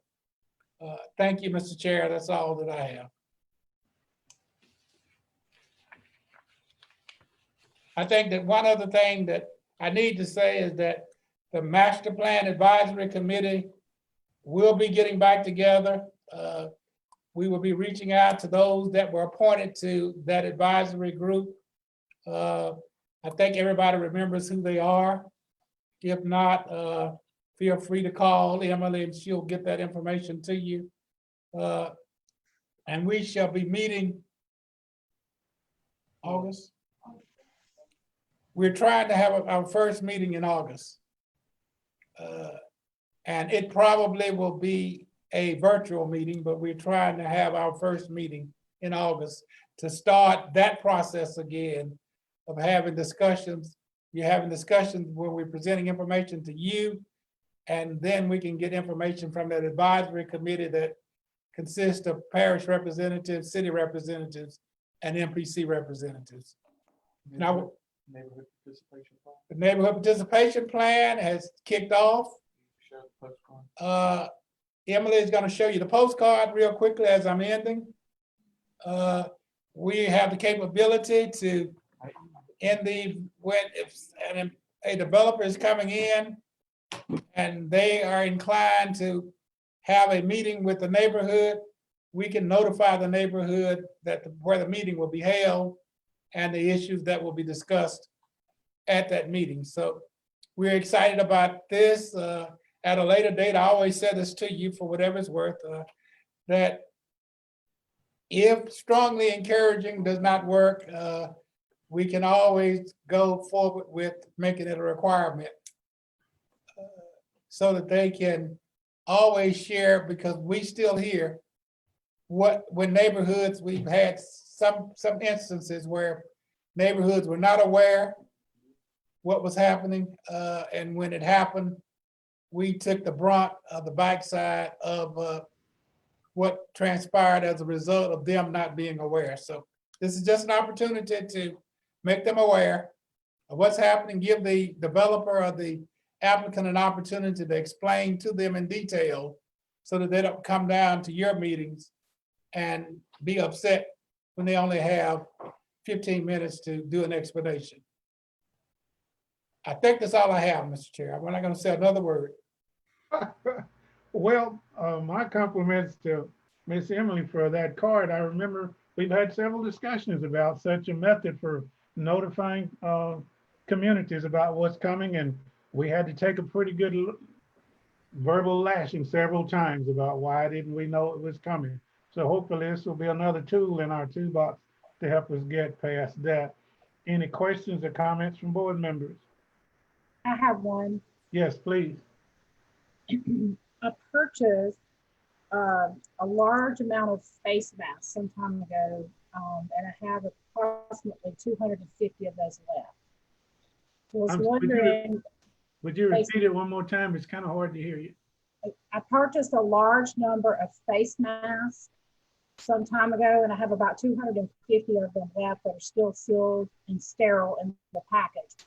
Was wondering if that's something that is needed, Mr. Clark, in your building, or if there's a recommendation on where I could maybe who I could give those to. We could use 50 of those masks as we slowly try to open up to persons coming back into our office. Right now, our office is basically closed to the public. But as things ease up and relax, if someone walks in without a face mask, it would be awfully helpful if we had a face mask to ask them to put on, because we have a sign that says no mask, no service. Okay, I'll bring you about 100 of them. Thank you so much, Ms. Newbert. That would be truly helpful to us. To your question, I'm the chairman of the Strategic Action Council, and we're going to make a donation to the David Raines facility. And I'm also going to make we're also going to make a donation to Area Health Education Council, which is housed at LSU Oshner. They serve as rural clinics, the various parishes around. I'm familiar with everything. They could definitely use some help. Okay. Do you want me to get those to you, Mr. Joseph? That'd be fantastic. Okay. I'll split them up between you. Okay, thank you. Okay, no problem. He's trying to get in on our hustle, Hard to come by on some days. No problem, Ms. Newbert. And they're going to continue to be necessary, and that the need for them is going to only become more heightened here as we move. Well, it's a very strange story. I actually ordered 3,000 of them back in March, and somehow the package got split open and it got repackaged, and it was sent from Fort Worth, but it came to Shreveport via Fort Worth by way of China. So I don't know what happened to the other, however many, 2,800 roughly. They're somewhere. They didn't get to me. Somebody got them. I just hope they used them. Well, all right. Thank you for that. That's awfully kind of you. Any other comments? I will entertain a motion as I reach for my gavel. So moved. This meeting is now joined. Thank you, guys. It's 6 o'clock straight up. Have a good evening. Bye-bye. Thank you very much, Alan. Thank you all. Everybody. See you next month. Take care. Bye.